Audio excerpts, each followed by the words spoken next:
Hello everyone. तो आइए हम आ गए हैं हमारे AWS क्लाउड के पार्ट नंबर 19 में। हम यहाँ पे AWS का जो आर्किटेक्ट लेवल का जो कोर्स है एसोसिएट प्लस प्रोफेशनल उसको कवर करने की कोशिश कर रहे हैं। लास्ट वीडियो में हम कंप्यूट के बारे में पढ़ रहे थे। कंप्यूट पे हमने ऑलमोस्ट EC2 है, लैम्डा है, बीनस्टॉक है, उसको कवर कर लिया था। अब हम कंप्यूट के अंदर कंटेनर्स को इंक्लूड करने वाले हैं। ये मोस्टली 3-4 चीज़ें ही होते हैं कंप्यूट के अंदर। तो ये ऑलमोस्ट हमारा कंप्यूट का लास्ट मॉड्यूल होने वाला है।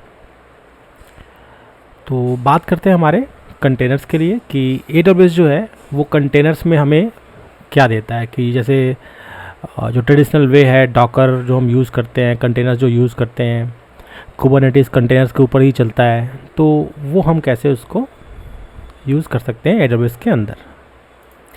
पीछे के वीडियो में हमने देखा था कि जो हमारा कंटेनर्स होता है उसका आर्किटेक्चर कैसे होता है, वो कैसे काम करता है, कुबरनेटिस के साथ कैसे ऑर्केस्ट्रेशन होता है, तो वो सब चीज़ें हम ऑलरेडी कंप्लीट कर चुके हैं।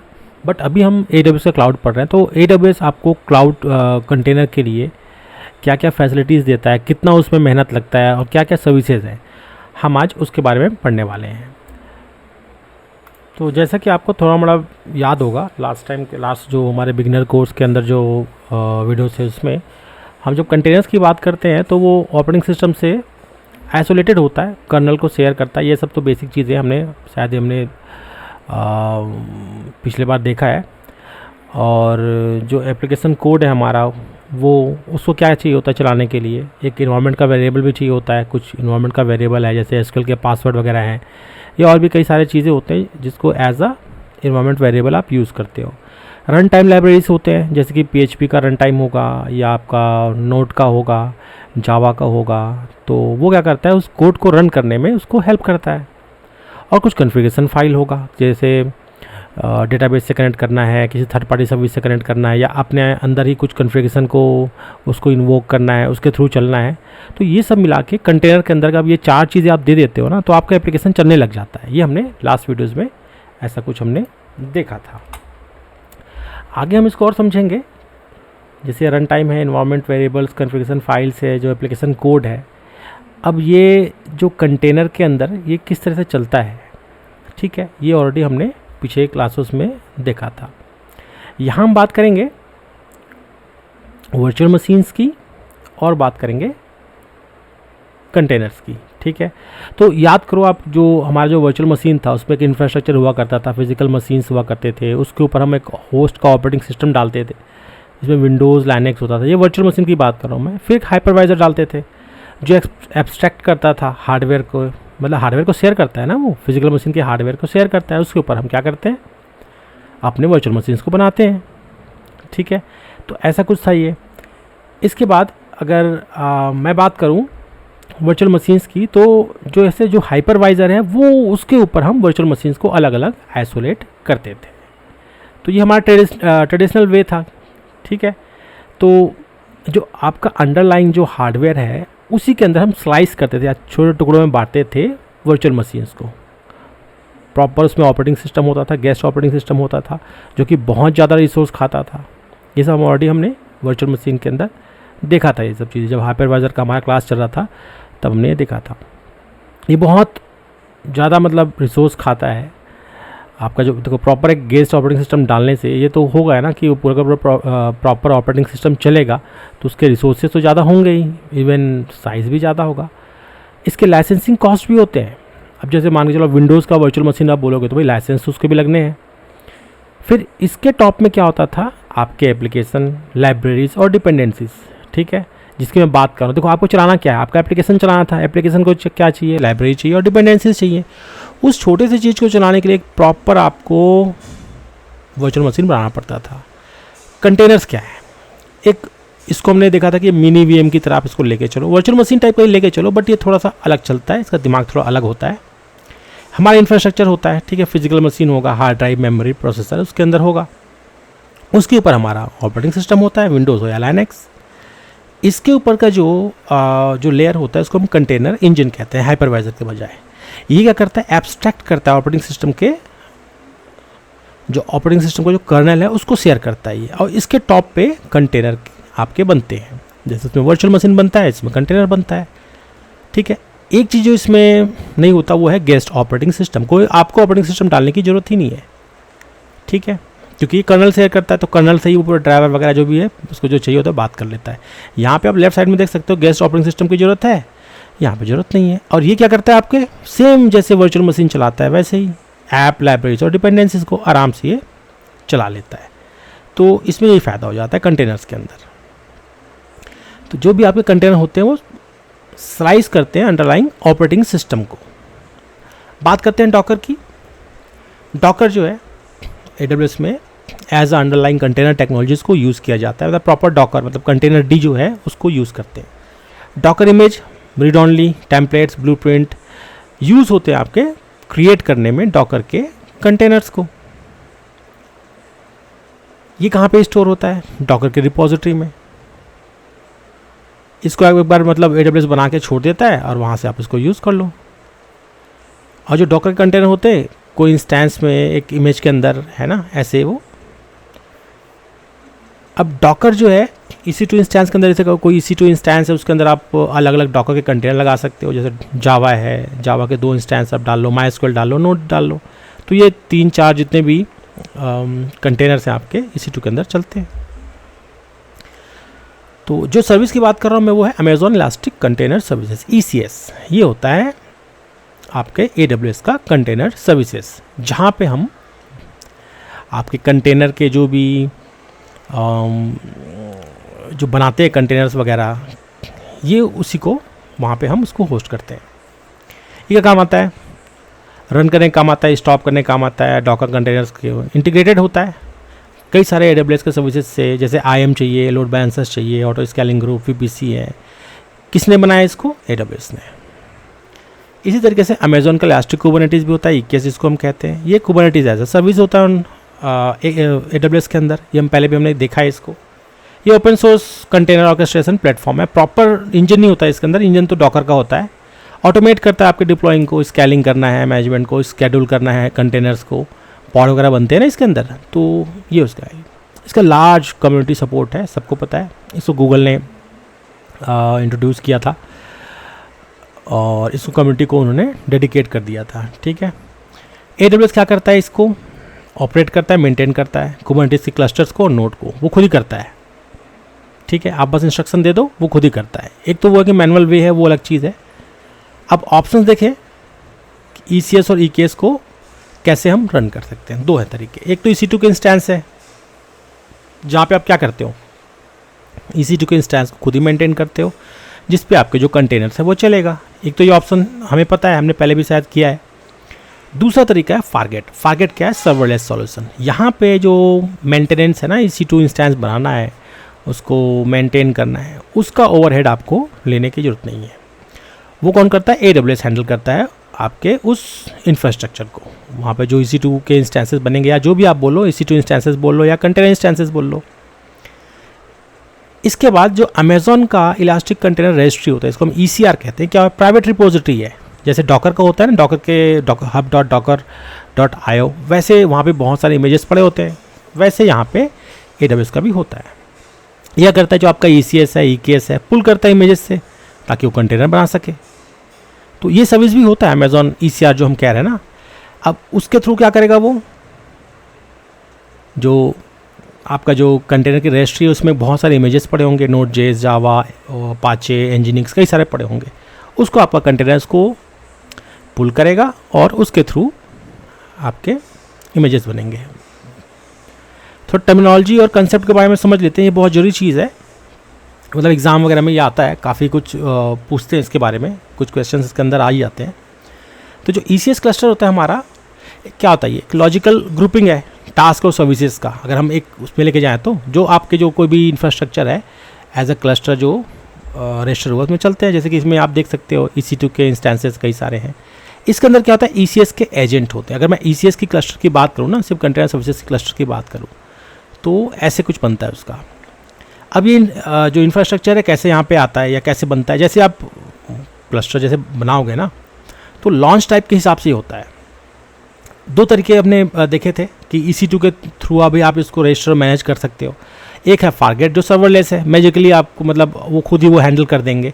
एक और आता है एक्सटर्नल, आप चाहो तो अपने ऑन प्रेमिसेस सर्वर्स को भी एज अ ECS क्लस्टर आप यूज़ कर सकते हो, बट थोड़ा सा वो अलग चीज़ है, इसको रजिस्टर कर सकते हो और रिमोटली आप उसको मैनेज कर सकते हो। तो ये इसके लॉन्च टाइप्स हैं कि ये 3 तरीके हैं, 3 तरीके से आप कर सकते हो। मोस्टली EC2 और फारगेट जो है सबसे बेस्ट तरीका करने का। फारगेट तो और ज़्यादा अच्छा है, उस पर क्या है सर्वरलेस है, आपको जो इंस्टेंसेस है उसको छेड़ने की ज़रूरत ही नहीं पड़ती। यहाँ पे जो हमें कहा जाता है ना कंटेनर इंस्टेंस, अब EC2 इंस्टेंस ठीक है ECS के अंदर, लेकिन उसको एक्चुअल में हम कंटेनर इंस्टेंस ही कहते हैं, EC2 इंस्टेंस नहीं कहते। तो EC2 तो भाई वर्चुअल मशीन को प्रॉपर बोल देंगे ना। हाँ, अगर आप फारगेट के अंदर जा रहे हैं, आप EC2 के अंदर जो कंटेनर बनाए हैं तो हम कंटेनर इंस्टेंस कहते हैं। इसके अंदर क्या होता है, टास्क और सर्विसेज चलते हैं।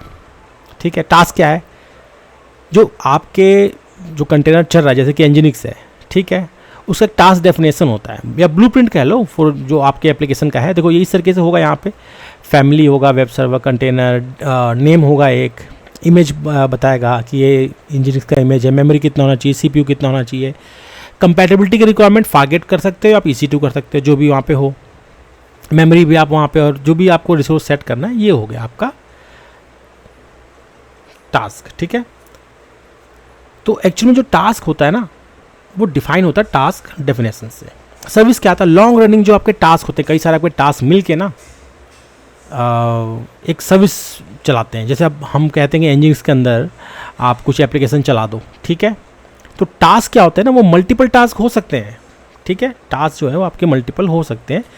वो टास्क मल्टीपल इसलिए होंगे कि कुछ उनको सर्विस चलाने पड़ेंगे या चलाने की ज़रूरत पड़ेगी। तो इसलिए यहाँ पे कहा गया है टास्क जो है हमारे जो लॉन्ग रनिंग टास्क है वो एक डेफिनेशन के हिसाब से चल सकते हैं। ठीक है, बट जो आपका सर्विस है मतलब कई सारे मल्टीपल टास्क को मिला के ना हम सर्विसेज को चलाते हैं।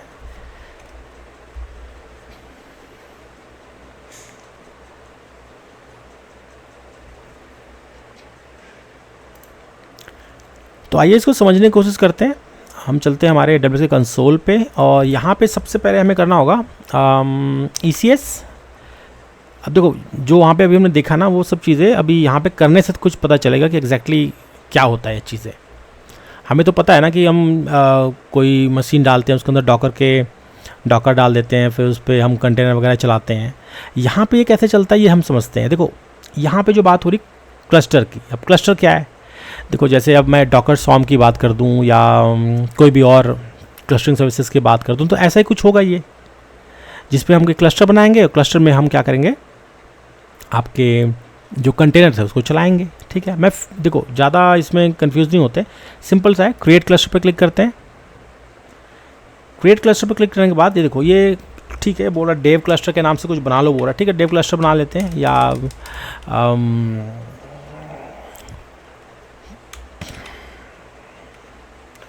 डेव क्लस्टर नेम स्पेस बना रहा है। देखो नेम स्पेस बता रहा है किस पे चलेगा, सर्वरलेस चाहिए या अमेज़ॉन EC2 चाहिए। अगर अमेज़ॉन का EC2 चाहिए तो क्या करेगा ये दोनों को आपको समझना पड़ेगा। अगर EC2 की बात करता हूँ तो ये EC2 के अंदर उसके अंदर आपके इंस्टेंसेस बनाएगा। फारगेट जो है वो सर्वरलेस है। फारगेट क्या करेगा, इसमें जो आपके कंटेनर के इंस्टेंसेस बनेंगे ना उसको आपको नहीं देखना, वो AWS वाला ही देखेगा। तो फारगेट ज़्यादा सिंपल है, फारगेट पे चलते हैं। इसके मॉनिटरिंग के ऑप्शन है कई सारे, ये देखो कंटेनर के इनसाइट चाहिए, इंक्रिप्शन चाहिए, उनको KMS की के थ्रू टैग्स बनाने हैं। तो ये सब फिलहाल तो नहीं छेड़ता मैं, बस क्रिएट पे क्लिक कर देता हूँ। इतना सिंपल है ये, बस आप फारगेट करो और इसको कंटेनर को क्लस्टर को क्रिएट कर दो। इसके बाद अपना काम स्टार्ट कर सकते हैं। देखते हैं ये कैसे करता है, थोड़ा वेट करते हैं, इसको थोड़ा टाइम लगेगा। चलिए तो यहाँ पे हमारा डेव क्लस्टर बन गया है। ठीक है, सर्विसेज अभी कुछ भी दिखा नहीं रहा, कोई टास्क वगैरह रन नहीं कर रहा है। इसको समझेंगे कि ये सर्विस टास्क क्या भला है ये। कोई EC2 का कंटेनर इंस्टेंस भी मेरे को 0 ही दिख रहा है EC2 का। अब मॉनिटरिंग वगैरह जो है डिफ़ॉल्ट हमने कर रखा है, जो भी डिफ़ॉल्ट में आता है, इन्हांस नहीं कर रखा है। बाकी मेरा क्लस्टर तो क्रिएट हो गया। एक बार व्यू क्लस्टर पर क्लिक करते हैं। अब इसने क्या जादू कर दिया ये समझना पड़ेगा। एक्चुअल में ये अब जैसे हमने तो चलो ठीक है, यहाँ पे क्लस्टर पे गए, हमने क्रिएट क्लस्टर पे क्लिक कर दिया, बस यही हमने किया और तो कुछ नहीं किया। अब इसके पीछे इसने क्या किया है कैसे पता चलेगा? अब देखो AWS के पास क्या है ना, उनके पास एक कह लो कि अच्छा टूल है जिसको हम कहते हैं क्लाउड फॉर्मेशन। वो ऐसे कुल्हाड़ी की तरह है जिसको वो हर किसी पेड़ को काटने के लिए, किसी भी तरह का पेड़ हो वो उससे काट लेगा, उससे आपको एक अच्छा फर्नीचर बना के दे देगा, ऐसा कुछ उनके पास है। तो ये इसके पीछे हुआ क्या होगा भाई, कोई क्लाउड फॉर्मेशन का पहले से उन्होंने टेम्पलेट बना रखा होगा, है ना, जो क्या करता होगा आपका एक कंटेनर बना दे। कंटेनर कैसे, कंटेनर के जो क्लस्टर है वो बना दे। कैसे बना दे भाई, फारगेट के ऊपर बना दो, नहीं EC2 के ऊपर बना दो, या किसी मशीन्स के लेके बना दो, ऐसा कुछ होगा ना उनके पास, वहाँ डिफाइन कर रखा होगा। हमने क्या कहा इसको, हमने यही कहा ना कि भाई क्लस्टर बना दो, किसके ऊपर बना दो, फारगेट के ऊपर बना दो। कैसे बना होगा, क्लाउड फॉर्मेशन के थ्रू। ये रहा हमें क्लाउड फॉर्मेशन। जैसे मैंने लॉन्च किया, इसने एक वहाँ से टेम्पलेट उठाया, भाई पहले से बैकएंड में पड़ा होगा, वो उठाया, उसको समझ आया कि भाई मुझे बनाना है डेव क्लस्टर नाम का, ये इस नाम को बस उसने इनपुट लिया है, बोला कि इस नाम का चाहिए, फारगेट के ऊपर बना दो। तो इसने क्या किया, यहाँ से टेम्पलेट उठाया और बना के आपको दे दिया। तो जो भी बिहाइंड द सीन जो चलता है ना, जो पर्दे के पीछे जितने भी काम होते हैं वो हमारे क्लाउड फॉर्मेशन टेम्पलेट के अंदर ऑलमोस्ट होते हैं। बहुत सारी चीज़ ऐसे हैं जो हमें दिखते नहीं है, लेकिन कुछ ऐसे हैं जो दिखते हैं। दिखाना भी ज़रूरी है AWS को, वो इसलिए क्योंकि कोई एरर आ गया, मान के चलो कि मैं अभी किसी ऐसे रीजन पे हूँ, ऐसे AZ पे हूँ जहाँ पे वो सर्विसेज में कुछ प्रॉब्लम है या नहीं चल रहा, या वहाँ पे अवेलेबल ही नहीं है वो सर्विस, तो कौन बताएगा उसको, कैसे ट्रैक करोगे? मैंने यहाँ पे क्लिक कर दिया, ठीक है, क्लिक करके मैंने बना दिया, वो एरर आ रहा है वो कि जो क्लस्टर में बना नहीं पा रहा। अब वो कैसे पता चलेगा? वो पता चलेगा क्लाउड फॉर्मेशन से। कुछ भी एरर है यहाँ पे आपको बता देगा कि भाई ये एरर है, ये मुझे लग रहा है कि ये यहाँ पे कुछ तकलीफ़ है और इसकी वजह से ये काम नहीं कर रहा। तो जो बैकएंड है रिसोर्स आप देख सकते हो, ये देखिए ये रिसोर्स बनाया है, फिजिकल आईडी कर दिया है इसने। आउटपुट इसका क्या आउटपुट आया है कि भाई मैंने जो आपने जो मुझे कहा था मैंने ये बना के दे दिया, मैंने आउटपुट दे दिया आपको। पैरामीटर्स कुछ आप सेट करना चाहते थे, क्या क्या होगा, सिक्योरिटी ग्रुप्स क्या क्या होगा, क्लस्टर का नाम क्या होगा, देखिए पैरामीटर्स आ गया। टेम्पलेट कौन सा था, ये वाला टेम्पलेट था, ठीक है। तो आपको ये समझना बहुत ज़रूरी है कि जो हमारा क्लाउड फॉर्मेशन टेम्पलेट है काफ़ी काम का है, ऑटोमेशन है ये, इसी को हम ऑटोमेशन कहते हैं। आगे आने वाले जो भी हमारे एडवांस वीडियोस होंगे वो ऑटोमेशन के ऊपर ही होंगे। काफ़ी सारा हम ऑटोमेशन करने वाले हैं, जो थर्ड पार्टी बहुत सारे टूल्स होते हैं उसके थ्रू, कोड पाइपलाइन है हमारा, ये जो क्लाउड फॉर्मेशन है, टेराफॉर्म है, एनसाइबल है, जेंकिंस है, ऐसे कई सारे टूल्स हम यूज़ करने वाले हैं और देखेंगे कि वहाँ पे हम कैसे इस पर काम कर सकते हैं। फ़िलहाल मेरा जो क्लस्टर है ये बन गया है, मुझे इसमें कोई प्रॉब्लम नहीं है। यहाँ पे कह रहा है कि सर्विसेज, टास्क, इंफ्रास्ट्रक्चर, ये कुछ इंफ्रास्ट्रक्चर का बता रहा है, ये मैट्रिक्स बता रहा है, स्केड्यूल टास्क बता रहा है और टैक्स बता रहा है। ये सब चीज़ों को समझना है, ये क्या चीज़ है। देखो ये जो इंटरफेस है अभी तो देखो समझ तो ऐसे आ नहीं रहा। हम क्या करते हैं भाई, डॉकर पे जाते हैं, डॉकर क्रिएट बोलते हैं, डॉकर रन बोलते हैं, ठीक है, और एक इमेज का दे देते हैं, पोर्ट खोल देते हैं, भाई ये पोर्ट है, ये पोर्ट है, ये वाला एप्लीकेशन चला दो, चला देता है। तो क्या ऐसा ही है यहाँ पे? ऐसा कुछ नहीं हो सकता कि मैं इसको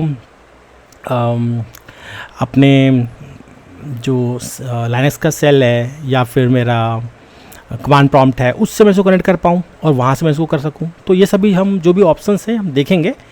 एक यहाँ पे हमें देखना पड़ेगा कि ये जो ना अमेज़ॉन ECR, ये समझना पड़ेगा जो कंटेनर रजिस्ट्री है।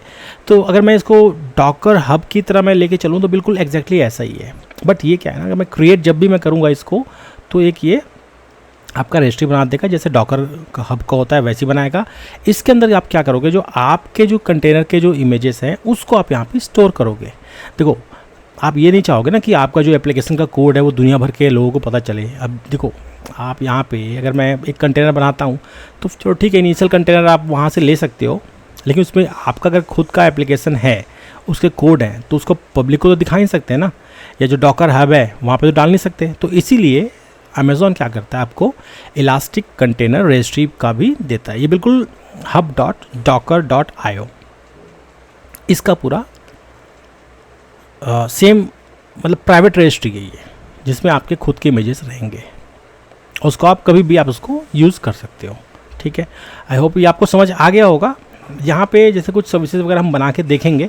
यहाँ पे सबसे पहले हमें एक टास्क बनाना पड़ेगा और टास्क के ऊपर हम सर्विसेज बनाएंगे। टास्क कहने का मतलब ये आपका जो हम कंटेनर बनाते हैं किसी सर्विसेज के लिए, जैसे एनजीनिक्स हो गया या कोई एप्लीकेशन है आपका, उसके लिए होगा। और फिर सर्विस उसको जो बाहर से कैसे कनेक्टिविटी वगैरह होगा उसकी तरह, जैसे कुबरनेटिस में होता है वैसा कुछ आप मान के चलें। फिलहाल करके देखते हैं। यहाँ पे मैं क्लिक करूँगा रन न्यू टास्क और सेम पेज पे इसको आपको लेके आ जाएगा। ये कैपेसिटी प्रोवाइडर स्ट्रेटजी चाहिए, लॉन्च टाइप चाहिए। मैं लॉन्च टाइप की बात करता हूँ। कैपेसिटी प्रोवाइडर जैसे जो फागेट के है ना, जो प्रोवाइडर थे हमारे, फागेट स्पॉट और फागेट था, ये उसके ऊपर डिपेंड करता है। ये लॉन्च टाइप है। लॉन्च टाइप में फागेट रखूँगा। आप EC2 भी रख सकते हो। इससे क्या होगा, अगर आप ये करते हो तो EC2 के इंस्टेंसेस ये अपने आप बना देगा क्लस्टर आपके EC2 पे, और एक्सटर्नल भी आप इस पर यूज़ कर सकते हो जैसा हमने पहले बात किया था। फिलहाल मैं इसको फागेट रखूँगा। सर्वरलेस प्लेटफॉर्म वर्जन आपकी मर्जी कौन सा चाहिए आपको। यहाँ पे 2 वर्जन्स हैं, लेटेस्ट है, मैं हमेशा लेटेस्ट यूज़ करूँगा। यहाँ पे बोल रहा है एप्लीकेशन टाइप, आपको टास्क बनाने हैं या सर्विस बनाने हैं। फिलहाल मुझे टास्क बनाना है, ठीक है। स्पेसिफाई द रिवीजन मैनुअली बोल रहा है। ये फैमिली कौन सा है, ये no task definition family is found. अभी टास्क डेफिनेशन का जो फैमिली है बोल रहा है इसके अंदर है नहीं, ठीक है। तो मुझे क्या करना पड़ेगा, वापस मैं क्लस्टर पे जाता हूँ, एक बार समझता हूँ इसको। टास्क पे मैं गया, ये तो रन न्यू टास्क बोल रहा है, इंफ्रास्ट्रक्चर है। ये आपका कैपेसिटी प्रोवाइडर बता रहा था। हमें बनाने हैं टास्क डेफिनेशन। सबसे पहले ये स्केड्यूल टास्क है। मैं यहाँ पे आ गया टास्क डेफिनेशन में, लेफ्ट हैंड साइड में क्रिएट न्यू टास्क डेफिनेशन बोल रहा है। जेसॉन के साथ बना सकते हैं आप और डेफिनेशन के साथ बना सकते हैं। तो यहाँ पे जैसे मैं लिख देता हूँ कि माई वेब सर्वर, ऐसा कुछ मैं बना देता हूँ। फागेट के अंदर ही बनाऊँगा, इंस्टेंस के अंदर ही बनाऊँगा। यहाँ पे मैं कहता हूँ इसको ठीक है लाइनक्स के पे ही कर दो। vCPUs मैं छोटा ही रखूँगा, ज़्यादा बड़ा रखने की ज़रूरत नहीं पड़ेगी यहाँ पे। एक अब बस हम छोटा सा करना चाहते हैं। एक टास्क का रोल है, जैसे कि अब ये जो मेरा ये जो टास्क है इसको और किस किस AWS के सर्विसेज से बात करने की ज़रूरत है या परमिशन की ज़रूरत है, वो मैं यहाँ पे सेट कर सकता हूँ। तो आपको क्या करना पड़ेगा ना, जैसे IAM के अंदर जाके आपको कुछ रोल्स बनाने पड़ेंगे कि ये जो मेरा टास्क है ये और क्या क्या काम कर सकता है। जैसे S3 बकेट से कुछ करवाना है या किसी और सर्विस से कुछ इंटरेक्ट करवाना है, तो वैसा परमिशन वाला आप एक रोल बना दें। और रोल बनाने के बाद आप इसको यहाँ पे असाइन कर सकते हो। फिलहाल तो मेरे पास अभी कुछ नहीं है, मैं नन कर देता हूँ, देखते हैं। टास्क का प्लेसमेंट बोल रहा है।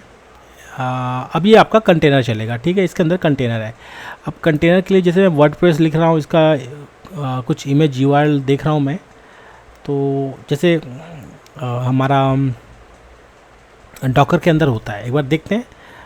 अगर मैं लिखूँ यहाँ पे gallery.ecr.aws, देखते हैं ये। तो जैसे हमारा डॉकर हब होता है ना, बिल्कुल वैसे ही है। मैं यहाँ पे जैसे एक छोटा सा कोई इमेज, जैसे ऑफिशियल इमेजेस हैं, कुछ अमेज़ॉन के इमेजेस हैं, वेरीफाइड पब्लिशर्स हैं और कुछ पहले से बने बनाए हैं। जैसे मैं एनजीनिक्स की बात करता हूँ, अगर मुझे एनजीनिक्स चाहिए होगा, ठीक है, तो मैं ये वाला जो है इमेज बोल रहा है, ये कौन सा इमेज है, ये वाला, ठीक है। ये मैं कॉपी करके रख लेता हूँ। ये वाला इमेज मैं डिप्लॉय करना चाहूँगा, तो मैं यहाँ पे लिख देता हूँ सिंपल एनजीनिक्स। यहाँ पे इमेज का URL डाल दिया। ये बोल रहा है एजेंशियल कंटेनर, ठीक है। प्राइवेट रजिस्ट्री ऑथेंटिकेशन, देखो अगर आपने खुद का इमेज बना रखा है और आपके खुद के प्राइवेट रजिस्ट्री में है, तो उसके लिए आप इसको चेक करके यहाँ पे ऑथेंटिकेशन भी आप दे सकते हैं। फिलहाल मेरे पब्लिक के रजिस्ट्री से हो रहा है। कंटेनर आप देख लो, जो कंटेनर का जो पोर्ट देखो एनजीनिक्स में बनाना, तो पोर्ट 80 तो चलना ही चाहिए ना, तो इसलिए इसको यहाँ पे बनाया गया है। CPU आप चाहो तो यहाँ फिर से लिमिट कर सकते हो, रीड ऑनली कर सकते हो फाइल सिस्टम को। काफ़ी सारी चीज़ें हैं, इन्वायरमेंट वेरिएबल भी, जैसे हम जब बनाते हैं ना हमारा डॉकर का कंटेनर, तो कई सारे वहाँ पे हम इन्वायरमेंट वगैरह बनाते हैं। ये सब वही सब चीज़ें हैं। फाइल से भी ऐड कर सकते हैं इसके अंदर। कलेक्शंस वगैरह हैं यहाँ पे, यूज़ लॉग कलेक्शंस वगैरह। फ़िलहाल मैं नहीं चाहूँगा कि इसको मैं यूज़ करूँ। स्टोरेज ऑप्शंस वगैरह कई सारे आप सेट कर सकते हैं, मॉनिटरिंग सेट कर सकते हैं यहाँ पे। फ़िलहाल मैं ऐसा कुछ नहीं कर रहा। बस मैं क्रिएट पे क्लिक करता हूँ, देखते हैं क्या करता है ये।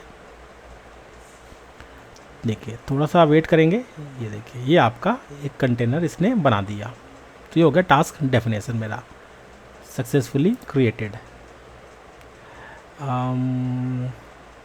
वॉल्यूम्स वगैरह भी है नहीं कुछ इसके अंदर, आप चाहो तो वॉल्यूम्स वगैरह भी सेट कर सकते हो। तो एक जो मेरा टास्क डेफिनेशन या फिर एक कंटेनर आप मान के चलो, ये देखिए ये मेरा चलने लग गया।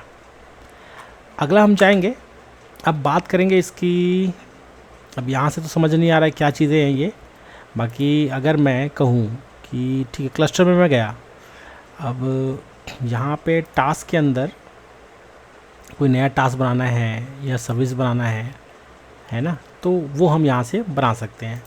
मैट्रिक्स हैं इसके, इंफ्रास्ट्रक्चर है, स्केड्यूल टास्क है, तो कई सारी चीज़ आप यहाँ पे मेंटेन कर सकते हो। मतलब ये आपको जैसे आपका जो डॉकर का कंटेनर होता है ना, जैसे वैसा कुछ आपको इंटरफेस दे रहा है। यहाँ से आप जितने भी आपके कंटेनर वगैरह है ना, उसको आप मेंटेन कर सकते हैं। अभी हमने क्या करना है यहाँ पे, टास्क डेफिनेशन के अंदर तो गए थे, लेकिन अभी हमने ना एक सर्विस नहीं बनाया कोई। अब ये चलेगा कैसे, ठीक है क्लस्टर, इस क्लस्टर के अंदर हमने ना एक बना तो लिया है कंटेनर, बाकी ये चलेगा कैसे ये हमें ध्यान देना होगा। कोशिश करते हैं। अभी मैं जाता हूँ, चलो ठीक है, तो नेम स्पेस है, ये मैंने एक टास्क डेफिनेशन बनाया था। वापस मैं क्लस्टर में जाता हूँ, क्लस्टर में देखता हूँ मैं सर्विस के अंदर। अब मैं यहाँ पे एक सर्विस बनाने की कोशिश करूँगा। कैपेसिटी प्रोवाइडर स्ट्रेटजी है, फारगेट है, यहाँ पे लॉन्च टाइप है, लॉन्च टाइप में फारगेट है, ठीक है, लेटेस्ट था, प्लेटफॉर्म सर्विस बनाऊँगा यहाँ पे।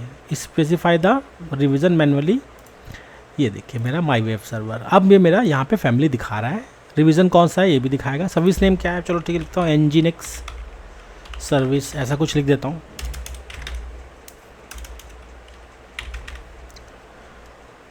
रेप्लिका आप चाहो तो रेप्लिका बना सकते हो, तो डेमन भी ये चलेगा। डिज़ायर टास्क एक है, service connect, turn on service connect, service discovery करा सकते हो। नेटवर्किंग में आप देख सकते हो कि अगर आपका एक स्पेसिफिक VPC आप इसको लॉन्च कराना चाहते हो ताकि वो किसी और आपके रिसोर्सेज से बात कर सके या एक आइसोलेटेड एनवायरनमेंट पे रहे, तो उसके लिए भी आप ये यूज़ कर सकते हो। एग्जिस्टिंग सिक्योरिटी ग्रुप की बात कर रहा है, फ़िलहाल मैं कहता हूँ कि ठीक है मैं एग्जिस्टिंग नहीं करता, मैं खुद बना लेता हूँ, क्योंकि देखो ये मेरा एनजीनिक्स का एक कंटेनर है। अब जैसे आप यहाँ कंटेनर की बात आप EC2 से कर सकते हैं ना, जैसे EC2 होता है, EC2 को भी बाहर से कनेक्ट कराने के लिए कोई ना कोई सिक्योरिटी ग्रुप वगैरह में आपको करना पड़ता है। तो आप यही मान के चलें कि आप यहाँ पे एक EC2 का इंस्टेंस है, वर्चुअल मशीन बना रहे हैं। तो जैसे वहाँ पे एक सिक्योरिटी ग्रुप होता है, आप सिक्योरिटी ग्रुप के अंदर आप कोई पोर्ट है, जैसे मैं चाहूँगा ना कि यहाँ पे HTTP वाला जो पोर्ट है, पोर्ट 80, वो सबके लिए मैं खोल दूँ, ठीक है, तभी तो मेरा ये जो कंटेनर हो बाहर से एक्सेसिबल रहेगा। लोड बैलेंसिंग ऑप्शन, देखो लोड बैलेंसिंग हमने पहले भी देखा हुआ है कि कोई लोड बैलेंसर को कैसे हम इसको इम्प्रूव कर सकते हैं डाल के, तो फिलहाल मैं ये करने वाला नहीं हूँ। ऑटो स्केलिंग भी आप कर सकते हो, वॉल्यूम भी कर सकते हो। एक जो चीज़ है मुझे जो लग रहा है नेटवर्किंग के अंदर, वो है बस मुझे ये देखना है कि कहीं पे मुझे ये ब्लू ग्रीन डिप्लॉयमेंट वगैरह बता रहा है, फेलर के लिए बता रहा है ये, तो टास्क में बना रहा था, ये VPC आ गया, सबनेट यहाँ पे आ चुका है, एनीवेयर डिलीट, ये देखिए पब्लिक IP, ये पब्लिक IP की बात कर रहा था मैं। पब्लिक IP आपका इनेबल होना चाहिए, तभी तो ये एक्सेसिबल हो पाएगा। कुछ नहीं, बस क्रिएट पे क्लिक करूँगा मैं। अगर एडिशनल आपको एक वॉल्यूम वगैरह डालना है या और भी कुछ करना है तो आप यहाँ से इसको कर सकते हो। फ़िलहाल मैं एक सर्विस यहाँ पे बना दिया है मैंने। अब सर्विस क्या करेगा, वो आपके टास्क से या जो कंटेनर है, टास्क मतलब जो कंटेनर है आपके, वहाँ से कम्युनिकेट करेगा और आपको चला के दिखा देगा। तो इसी तरीके से आप क्या करोगे, जो आपके कंटेनर्स वगैरह हैं, वो जैसे कस्टमाइज़ कंटेनर है, प्राइवेट रजिस्ट्री के अंदर आप उसको पुश करो, वहाँ से उसको यूज़ करो और अपने टेस्ट में, डेवलपमेंट में, प्रोडक्शन में आप उसको डिप्लॉय कर सकते हो। तो मतलब यहाँ पे अगर आप ECS यूज़ करते हो, एक मतलब सिंपल सा वे आप कह लो, जो आपके EC2 के मशीन्स हैं, जो ओवरहेड है, जो कॉन्फ़िगरेशन है और जो कॉस्ट का है, वो उसको आप यहाँ पे बचा सकते हो। तो बहुत अच्छा ऑप्शन है ये। थोड़ा सा ये टाइम लेगा डेफिनेशन इसका, सॉरी ये सर्विस बनने में, थोड़ा वेट कर लेता हूँ। तो यहाँ पे मेरा जो सर्विस है वो बन गया है। एक बार मैं सर्विस को खोल के देखता हूँ कि इसके अंदर क्या क्या चीज़ें हैं। ये तो ठीक है, इसके हेल्थ का मॉनिटरिंग वगैरह बता रहा है, ये टास्क बता रहा है। ये जो टास्क है मेरे एनजीनिक्स का जो कंटेनर था उसको पॉइंट कर रहा है, आई थिंक लॉग्स, तो इसके अंदर कोई भी चीज़ होगा वो लॉग्स के रूप में आएगा। डिप्लॉयमेंट, ये देखिए डिप्लॉयमेंट का ये ऑप्शन है कि क्या क्या इसके अंदर हुआ है वो सब चीज़ें। कॉन्फ़िगरेशन नेटवर्किंग के अंदर हम जाएंगे और समझेंगे यहाँ पे क्या क्या चीज़ें हैं। हमने इसको कहा था कि एक पब्लिक आईपी हमें दे देना, बाकी ये रेप्लिका बेस्ड है, माई वेब सर्वर 1 डेफिनेशन दिखा रहा है, फारगेट का एफएमआरएल स्टोरेज है, यहाँ पे सिक्योरिटी ग्रुप्स वगैरह बता रहा है। ये सर्विस रोल जो है लोड बैलेंसर डीएनएस और टारगेट ग्रुप ये रखा। फिलहाल मैंने इसको कॉन्फ़िगर किया नहीं था। सर्विस कनेक्ट इसको भी कॉन्फ़िगर नहीं किया था हमने। ऑटो स्केलिंग है यहाँ पे। मुझे जो चाहिए वो है इसका आईपी एड्रेस। एक बार जाते हैं देखते हैं वो कहाँ मिलेगा। तो चलिए थोड़ा और देखते हैं यहाँ पे। क्लस्टर के अंदर मेरा क्लस्टर्स तो ठीक है, हमने इसके अंदर हमने बनाया था, सर्विस हमने बना लिया था, ये सर्विस हमारा चल रहा है। हम बात कर रहे थे इसके पब्लिक आईपी की। देखो अभी हमने क्या किया ना, यहाँ पे ये जो है मेरा एक कुछ टास्क डेफिनेशन बोल रहे थे, हमने कुछ टास्क बनाया था, ठीक है। अब टास्क के अंदर हमने देखा यहाँ पे ये तो ARN है, इसका स्टेटस बोल रहा है रनिंग, डिज़ायर्ड स्टेट भी बता रहा है, डिफ़ॉल्ट AWS फारगेट इंक्रिप्शन वगैरह 20 GB का ये बता रहा है, कॉन्फ़िगरेशन कुछ बता रहा था ये हमारे को। यहाँ पे मुझे पब्लिक आईपी भी मिल गया कि ये पब्लिक आईपी है और ये यहाँ से हम इसको एक्सेस कर सकते हैं। बट जैसे एक देखो यहाँ पे इंटरफेस कुछ अलग है और हो ये रहा है कि जैसे हम वहाँ पे चलाते हैं कुछ चीज़, अगर डॉकर की बात करें तो वहाँ पे भी हम सर्विस बनाते हैं, ऐसा नहीं कि सर्विस नहीं बनाते, पोर्ट मैपिंग वगैरह करना होता है वो सब हम करते हैं। तो ये और उसमें कितना डिफरेंस है, क्या एग्जैक्टली ये वैसे ही काम कर रहा है या इसमें कुछ डिफरेंस है, ये बस थोड़ा सा हमें फिगर आउट करना है कि हाँ ये एग्जैक्टली वैसे ही काम कर रहा है और वो उसी तरीके से चलेगा। तो थोड़ा इसको कंपेयर करते हैं, मतलब और थोड़ा डीप जाने की कोशिश करते हैं कि एक्चुअल में चलता कैसे है। यहाँ पे ENI ID है, नेटवर्क इंटरफेस का कुछ होगा इसका, इसको समझते हैं। तो ठीक है, इसके थ्रू इसके जो नेटवर्किंग है वो चल रहा होगा। ये जो CPU मेमोरी रैम वगैरह है वो तो समझ आ रहा है मुझे। टास्क डेफिनेशन का रिवीजन है, मतलब जब भी हम होता है ना कि आपने एक कंटेनर बना लिया या इमेज बना लिया, इमेज से आपने कंटेनर बनाया है, अब उसमें कुछ आप चेंजेस कर रहे हैं, तो ये आप ऐसा मान के चलते हैं ना कि उसको कि वो जब नया उसका वर्ज़न बनेगा तो नया उसका मतलब एक और वर्ज़न बढ़ जाएगा। तो ऐसा ही कुछ रिवीजन वगैरह बता रहा है ये। यहाँ पे टास्क का ग्रुप है कि ये टास्क का ग्रुप होगा। ये हमारा कंटेनर चल रहा है। कंटेनर किससे चल रहा है भाई, ये वाला इमेज से चल रहा है ये, ठीक है। यहाँ पे हम इसको देख सकते हैं। तो थोड़ा सा बड़ा करूँ समझ आ जाएगा कि यही वाला हमने कंटेनर यूज़ किया था। कहाँ से यूज़ किया था, डॉकर से तो हमने नहीं किया था। हाँ, हालांकि डॉकर भी हम यूज़ कर सकते हैं, ये पब्लिक ECR के गैलरी से किया था। प्राइवेट से भी कर सकते हैं, अगर आपका खुद का कोड है जिसको आप छुपाना चाहते हो, अपने ही प्राइवेट रजिस्ट्री के अंदर रखना चाहते हो, है ना। डॉकर का जो कंटेनर की रजिस्ट्री होती है वो पब्लिक होता है।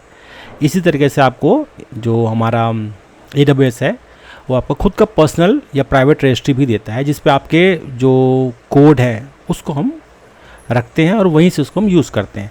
साथ में ये क्या कह रहा है ना, जैसे ये कितना रिलायबल है। जैसे मैं अगर एक एग्जांपल मैं आपसे अगर मैं कंपेयर करूं कि ठीक है मेरा छोटा सा एप्लीकेशन है, डॉकर में आराम से चल जाएगा, तो डॉकर लेने में फ़ायदा है या कि मेरा EC2 लेने में फ़ायदा है। EC2 में प्रॉपर एक VM होगा, VM के अंदर मान के चलो कि अगर आप ऑटो स्केलिंग वगैरह करते हैं, ठीक है, तो 2-3 उसके अंदर वर्चुअल मशीन्स जाएंगे, फिर लोड बैलेंसर होगा, ऑटो स्केलिंग ग्रुप होगा, सर्टिफिकेट्स होगा। तो क्या ये जो हम बना रहे हैं क्या ये भी वैसा कुछ काम करके देगा, ये हमें समझना पड़ेगा, ठीक है।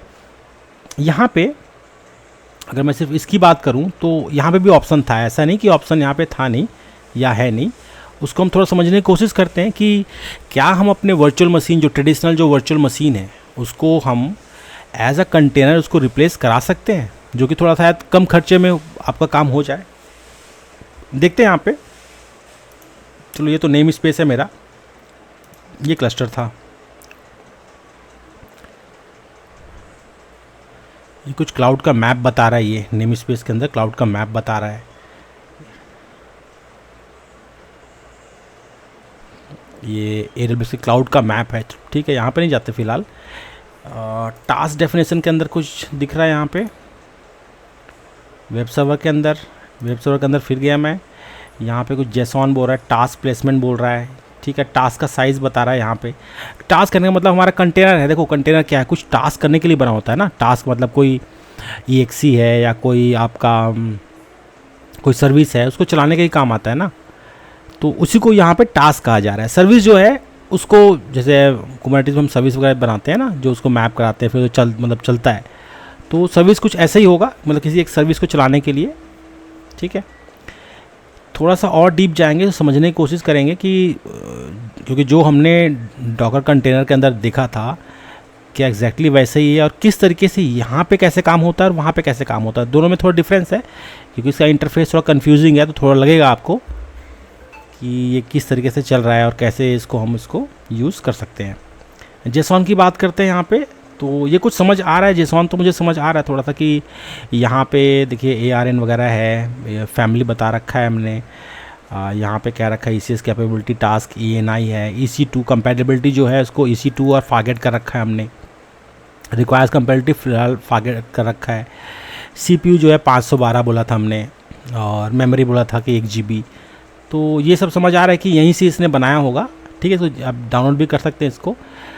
एक जो चीज़ है जो अभी हमें सिर्फ ये है कि इसका एक्सेस समझ नहीं आ रहा कि इसका हम एक्सेस कैसे करें, कि जैसे अगर मैं डॉकर, हम जब कोई कमांड लिखते थे तो उसके अंदर हम कंटेनर के अंदर चले भी जाते थे ना, और वहाँ से हम उसको मेंटेन भी कर लेते थे, तो क्या यहाँ पे भी ऐसा पॉसिबल है? तो यहाँ तो फ़िलहाल मुझे कुछ ऐसा दिख नहीं रहा कि जहाँ से मैं डायरेक्टली इस पर लॉगिन वगैरह कर पाऊँ, क्योंकि ये AWS का ही खुद का है। बाकी तरीका है उसका, अगर मैं एक्सेस पे जाऊँ तो यहाँ पे मुझे कुछ वैसा कुछ चीज़ें नहीं मिल रहा, बट स्टिल आप इस पर लॉगिन कर सकते हो। वो कर सकते हो क्लाउड सेल के थ्रू या AWS CLI से। AWS CLI से होता है, इनके स्पेशल मतलब इनके कमांड अलग से कमांड होते हैं, डॉकर के कमांड नहीं होते, मतलब डॉकर जैसे ही कमांड होते हैं उसके थ्रू भी आप, जैसे डॉकर के अंदर आप काम करते हैं ना, डॉकर LS, डॉकर PS, तो उस तरह के काम जो है आप इसके AWS के CLI से कर सकते हैं। ये ऑप्शन आपको ये देता है, बस आपको आना चाहिए कि वो कैसे काम करेगा। नेक्स्ट जो बात कर रहे थे हम यहाँ पे, अगर मैं टास्क की बात करूँ और मैं वेब सर्वर के अंदर जाऊँ, यहाँ पे थोड़ा सा इसको देखते हैं। मैं वेब सर्वर पे गया, ये मेरा कंटेनर था। अब कंटेनर के बारे में यहाँ पे काफ़ी सारी चीज़ें आपको मिलेगा। प्राइवेट रजिस्ट्री को टर्न ऑफ कर रखा है। इन्वायरमेंट क्या है, ये CPU वगैरह बता रहा है। पोर्ट की मैपिंग बता रहा है कि 80 पोर्ट को 80 पोर्ट से मैपिंग कर दिया गया। वहाँ पे भी ऐसे ही करते हैं हम। प्रोटोकॉल बता दिया गया है, यहाँ पे पोर्ट का नाम बता दिया गया है, ऐप का प्रोटोकॉल बता दिया गया है। लॉग कन्फिग्रेशन अभी हमने, तो यहाँ अगर हम जो कंटेनर लेवल पे अगर बात करें, इसको देखें हम लोग, तो काफ़ी कुछ आपको वैसे ही लगेगा, बट थोड़ा सा इंटरफेस ऊपर नीचे है। तो इसमें एक्चुअली में आपको कंफ्यूज नहीं होना है। इसमें सिंपल सा यहाँ पे कंटेनर का जो डिटेल है उसमें कुछ इमेज की ज़रूरत पड़ती है, वहाँ पे भी पड़ती है। रजिस्ट्री कहा जा रहा है कि प्राइवेट रजिस्ट्री यहाँ पे टर्न ऑफ करना है या कि ऑन रखना है। अगर आपका पर्सनल जो भी या कोई बहुत ही सीक्रेट वगैरह, अगर आपका कोई एप्लीकेशन है जिसका आप कोड वगैरह एक्सपोज नहीं करना चाहते, तो इसके लिए यही रिकमेंडेड है कि आप पब्लिक से ना ले, प्राइवेट अपना जो रजिस्ट्री है वहाँ से ले। तो ये एक अच्छा ऑप्शन आपको यहाँ पे देता है, जो कि डॉकर में आपको मिलता नहीं है। सीक्रेट मैनेजर है, ARN और नेम, इसके बारे में हम समझेंगे ये सीक्रेट मैनेजर क्या होता है। जैसे कि सिंपल सा चीज़ है कि अगर आपका कोई पासवर्ड वगैरह है, ठीक है, अब उसको चाहो तो आप इन्वायरमेंट के अंदर रख लो पासवर्ड को, या उसको कुछ किसी तरीके से इनक्रिप्ट करके रख लो, ठीक है। बट होता ये है ना कि अगर टर्मिनल पे चला तो वो एक्सपोज हो सकता है, तो एक उसका हमेशा प्रॉब्लम आपको रहेगा। एक AWS के अंदर सीक्रेट्स मैनेजर होता है, वहाँ पे आप उसको जो सीक्रेट्स है उसको आप रख लो और उसको कहीं से भी कॉल कर लो। जैसे मान के चलो ये जो मेरा जो इंजीनियरिंग्स का कंटेनर है, इसमें कहीं पे कुछ आपका एप्लीकेशन है जिसको कुछ सीक्रेट चाहिए होगा कॉन्फ़िगरेशन के अंदर, तो आप उस सीक्रेट को इसके थ्रू आप उसको कॉल कर सकते हो। तो ये आपको एक अच्छा चीज़ देता है, जिसमें ये एक्चुअल में ये AWS के ऊपर डिपेंड करता है। ये आपके AWS में होता है, ये डॉकर में आपको यहाँ मिलता नहीं है। इन्वायरमेंट सेटिंग ये ऑलमोस्ट सब जगह होता है, आपके डॉकर में भी होता है। GPU वगैरह चाहिए, क्या चाहिए, पोर्ट मैपिंग भी समझ आता है यहाँ पे कि पोर्ट 80 को पोर्ट 80 से मैप किया गया है, ये समझ आता है। ये लॉग कॉन्फ़िगरेशन का भी ऑप्शंस होता है, वहाँ पे भी होता है, यहाँ पे भी होता है। रीस्टार्ट पॉलिसीज़ भी होते हैं। Read only root file system भी होता है, ठीक है। जो अब जैसे आप ये बना रहे हो तो ये रीड ओनली होना चाहिए फाइल सिस्टम, तो ठीक है, ये भी है। इन्वायरमेंट जो वहाँ पे भी इन्वायरमेंट बनाते हैं, यहाँ पे बनाते हैं। इसी तरह से हेल्थ चेक भी होता है, वहाँ पे भी होता है, यहाँ पे भी होता है। आपका मॉनिटरिंग टूल है, अगर वहाँ पे भी अगर आप कोई मॉनिटरिंग टूल यूज़ करते हो, मैनुअल मॉनिटरिंग टूल है, जैबिक्स है, डेटाडॉग है या कोई और है, तो आप उसको कॉन्फ़िगर कर सकते हो। तो वो एक एडिशनल ऑप्शंस होगा यहाँ पे इनबिल्ट है। इनबिल्ट कहने का मतलब है AWS का क्लाउड वॉच है, अगर आप यहाँ पे हेल्थ चेक इनेबल करते हो तो क्लाउड वॉच में इसको जो भी चीज़ें हैं वो देख सकते हो। तो एक एक्स्ट्रा आपको यहाँ पे फ़ायदा आपको मिल जाता है, इंटीग्रेटेड। मतलब ऑलमोस्ट सर्विस अलग अलग है लेकिन काम तो एक जैसे कर रहा है ना वो। कंटेनर का टाइम आउट यहाँ पे देख सकते हैं हम, डॉकर कॉन्फ़िगरेशन है, नेटवर्क की सेटिंग्स भी है यहाँ पे, host name, DNS servers, DNS search domain, ये सब भी आप यहाँ पे सेट कर सकते हैं। एक्स्ट्रा होस्ट है, होस्ट का नेम और उसका आईपी एड्रेस, लिंक्स वगैरह डाल सकते हैं, कंटेनर का नेम वगैरह है। रिसोर्स के ऊपर लिमिट डाल सकते हैं, जो यू लिमिट्स कहते हैं उसको, डॉकर के लेवल से यहाँ पे। तो ये एक्चुअल में पूरा एग्जैक्टली वैसे ही है। कुछ एक्स्ट्रा जो चीज़ें जैसे सीक्रेट मैनेजर है आपका यहाँ पे, प्लस जो मॉनिटरिंग है, इसके लिए आपको ज़्यादा मेहनत करने की ज़रूरत नहीं है। यहाँ पे अगर आप मॉनिटरिंग इनेबल करते हो तो डायरेक्ट आप क्लाउड वॉच में इसको मॉनिटर कर पाते हो। तो ये एक इनबिल्ट है और काफ़ी सारी चीज़ के अंदर है। तो आप ये कह सकते हैं कि ये अच्छा एक रिलायबल सॉल्यूशन है, रादर दैन कि अगर आप खुद के कंटेनर बनाओ और कंटेनर को आप यूज़ करो और उसको मेंटेन भी करो, कभी कुछ ख़राब हो रहा है कभी कुछ ख़राब है, तो उससे तो कहीं ज़्यादा अच्छा ये है कि आपका जो भी चीज़ें हैं वो फारगेट के थ्रू सर्वरलेस मोड में सब आपका मेंटेन हो रहा है और आप यहीं से उसको सबको चला रहे हो। ठीक है, तो यहाँ तक तो बिल्कुल समझ आ गया हमारे को कि ये ऑलमोस्ट वैसे ही है। बस 2-3 जो चीज़ें हैं ना AWS आपको एक्स्ट्रा दे देता है, जिससे ये थोड़ा और ज़्यादा रिलायबल और अच्छा बन जाता है। अब हमारा यही होता है ना कि जैसे जो आपका मशीन है, कभी उसमें मेमोरी में कुछ प्रॉब्लम आ गया, कुछ भी प्रॉब्लम आ गया तो वो चलना बंद हो गया कुछ, वो सब चीज़ें यहाँ पर नहीं है। तो कहने का मतलब ये है, आप जैसे जो EC2 के वर्चुअल मशीन्स हैं उस पर अगर कुछ एप्लीकेशन होस्ट करते हैं, ये बिल्कुल वैसे ही काम करेगा और आपको एक किफ़ायती सॉल्यूशन दे देगा। जैसे कि यहाँ पे कितना लिखा है, यहाँ पे आपका CPU सिर्फ हाफ CPU है, यहाँ पे 512 यूनिट्स, 1 GB का रैम है, इतना काफ़ी है आपका चलाने के लिए। अब बात करते हैं इसके कंटेनर के और थोड़ा देखते हैं। यहाँ पे कंटेनर का जो था मेरा, अगर मैं बात करूँ इसके नेम क्लस्टर की बात करूँ, मैं क्लस्टर पे मैं गया, ये मेरा क्लस्टर है। क्लस्टर के अंदर मेरे कुछ सर्विस बने थे, ये वाले सर्विस थे और ये टास्क था मेरा। टास्क के अंदर यहाँ पे काफ़ी कुछ मेरे को दिखाई दे रहा है। इसका एक समरी बनाया, जितने भी आपके टास्क बनते जाएंगे, जैसे मान के चलें होगा क्या यहाँ पे, अभी तो मैं एक वेब सर्वर बनाया, क्या पता मुझे डेटाबेस सर्वर की भी ज़रूरत पड़ती, MySQL की ज़रूरत पड़ती, या किसी थर्ड पार्टी जैसे या तो DynamoDB की या RDS की ज़रूरत पड़ती, तो हम उसको भी यहाँ पे इंटीग्रेट कर सकते थे थ्रू इंफ्रास्ट्रक्चर। यहाँ पे जो इंफ्रास्ट्रक्चर है इसके थ्रू भी हम कंटेनर का जो इंस्टेंस वगैरह बना के एक्सटर्नल कुछ इंस्टेंसेस बनाना है वो भी कर सकते थे।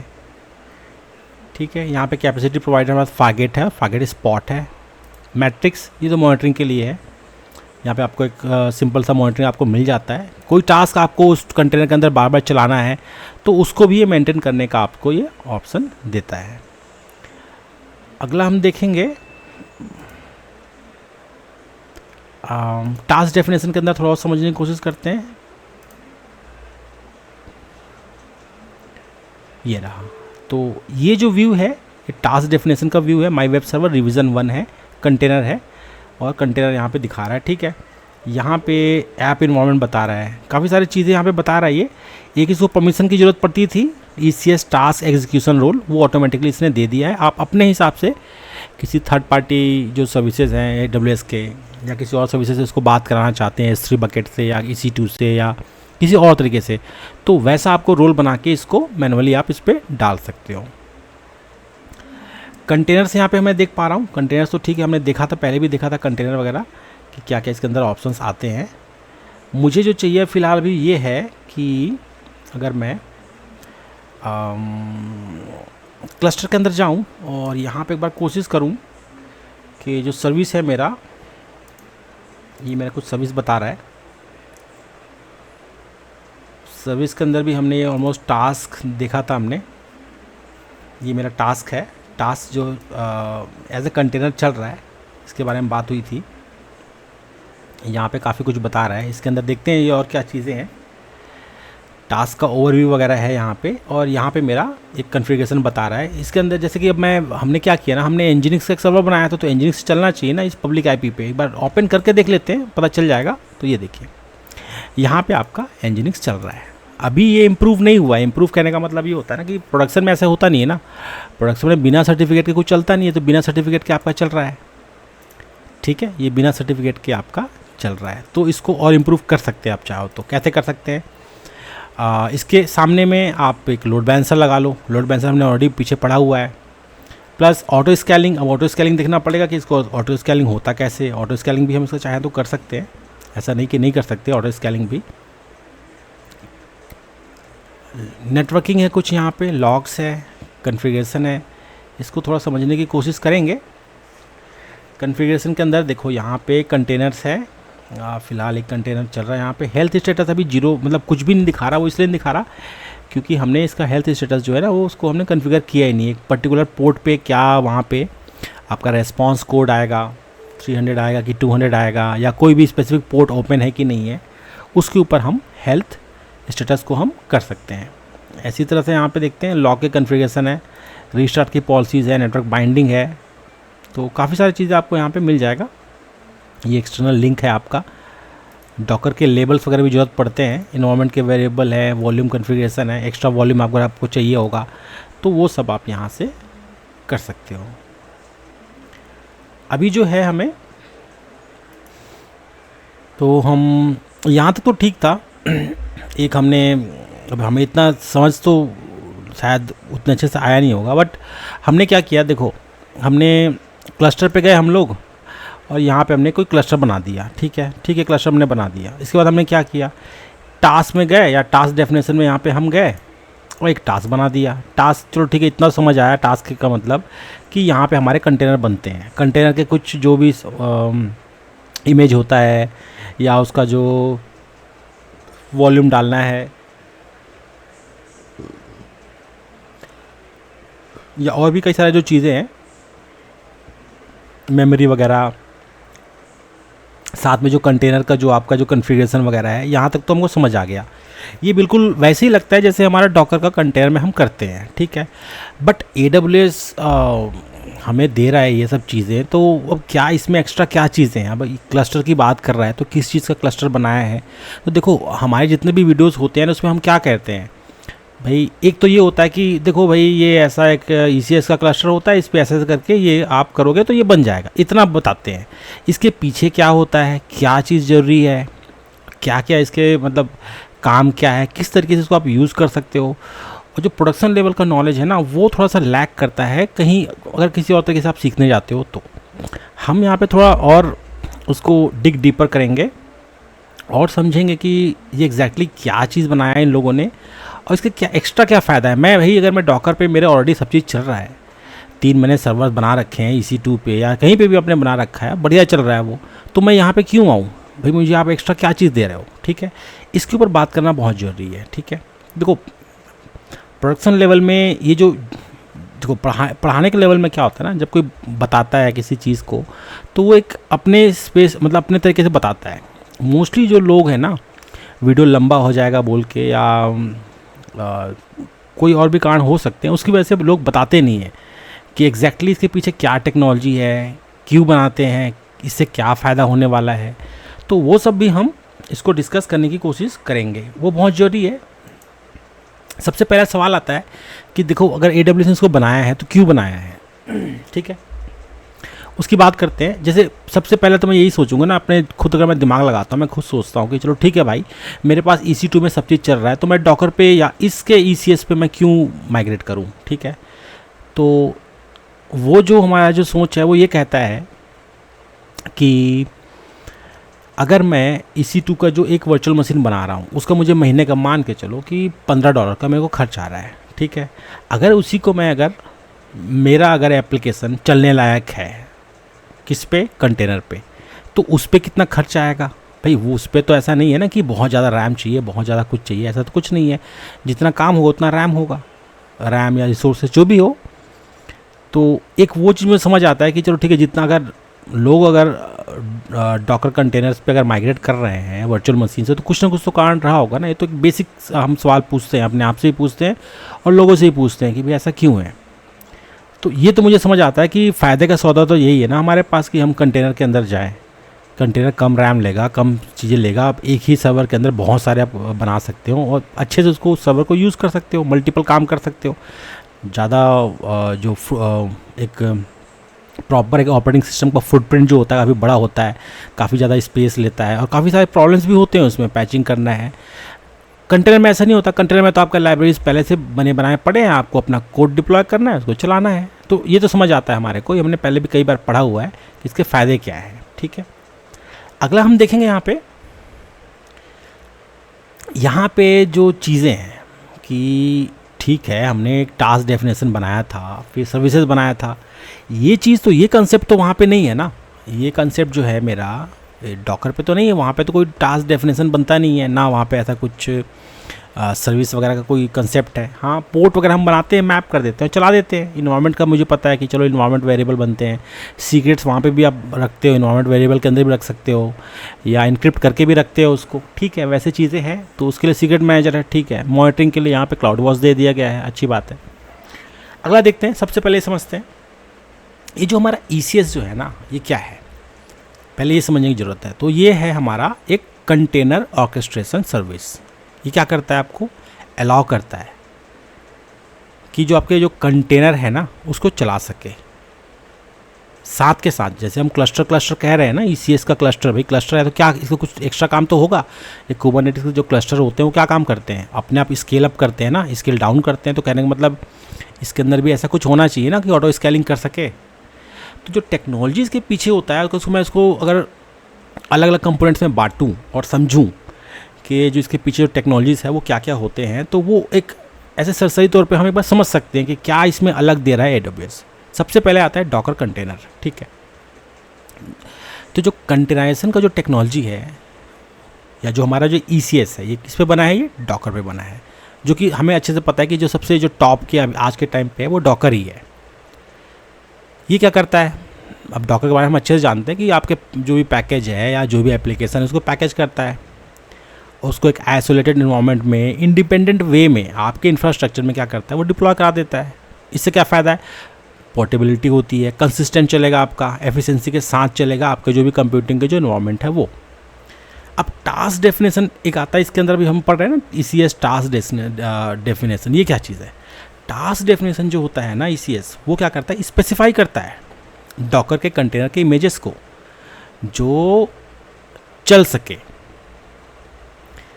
जैसे अगर हम टास्क डेफिनेशन बनाते हैं, उस पर हमने कुछ कॉन्फ़िगरेशन लिख रखा है। जैसे मैं अगर एग्जांपल दूं, मैं आपको यहाँ पे जेसॉन की बात करूँ, ये क्या है, यही तो हमारा टास्क डेफिनेशन है। यहाँ पे क्या कहा गया है, देखो टास्क डेफिनेशन का ARN, तो ऑब्वियस सी बात है ये AWS का रिसोर्स नंबर है। टास्क डेफिनेशन हमने बनाया होगा या बना होगा ऑटोमेटिकली। हमने क्या किया ना, हमने विजार्ड के थ्रू बना दिया है, लेकिन हुआ क्या, बैकएंड में क्लाउड फॉर्मेशन था, क्लाउड फॉर्मेशन ने अपने आप, हमने कुछ उसको नाम दिया, वो अपने आप बना दिया उसने। तो टास्क डेफिनेशन जो है, अब जैसा इसको हमने कॉन्फ़िगर किया है ये वैसा चले। टास्क डेफिनेशन का मतलब तो यही हुआ ना कि भाई मैं बोल रहा हूँ कि भाई इतना CPU, इतना RAM, ये इन्वायरमेंट, ये वेरिएबल, ये नेटवर्क, इतने को लेकर तुम भाई एक मेरा कंटेनर बना दो, तो वो बना दिया उसने। तो इसी को हम कहेंगे टास्क डेफिनेशन, ठीक है। ये देखने से तो यही लग रहा है ना, इतना तो आपको समझ आ ही गया होगा कि टास्क डेफिनेशन का मतलब ये है कि जो कंटेनर को जैसे हमने कॉन्फ़िगर किया है या जैसे हम कॉन्फ़िगर करना चाहते हैं, ये वैसे ही चलेगा।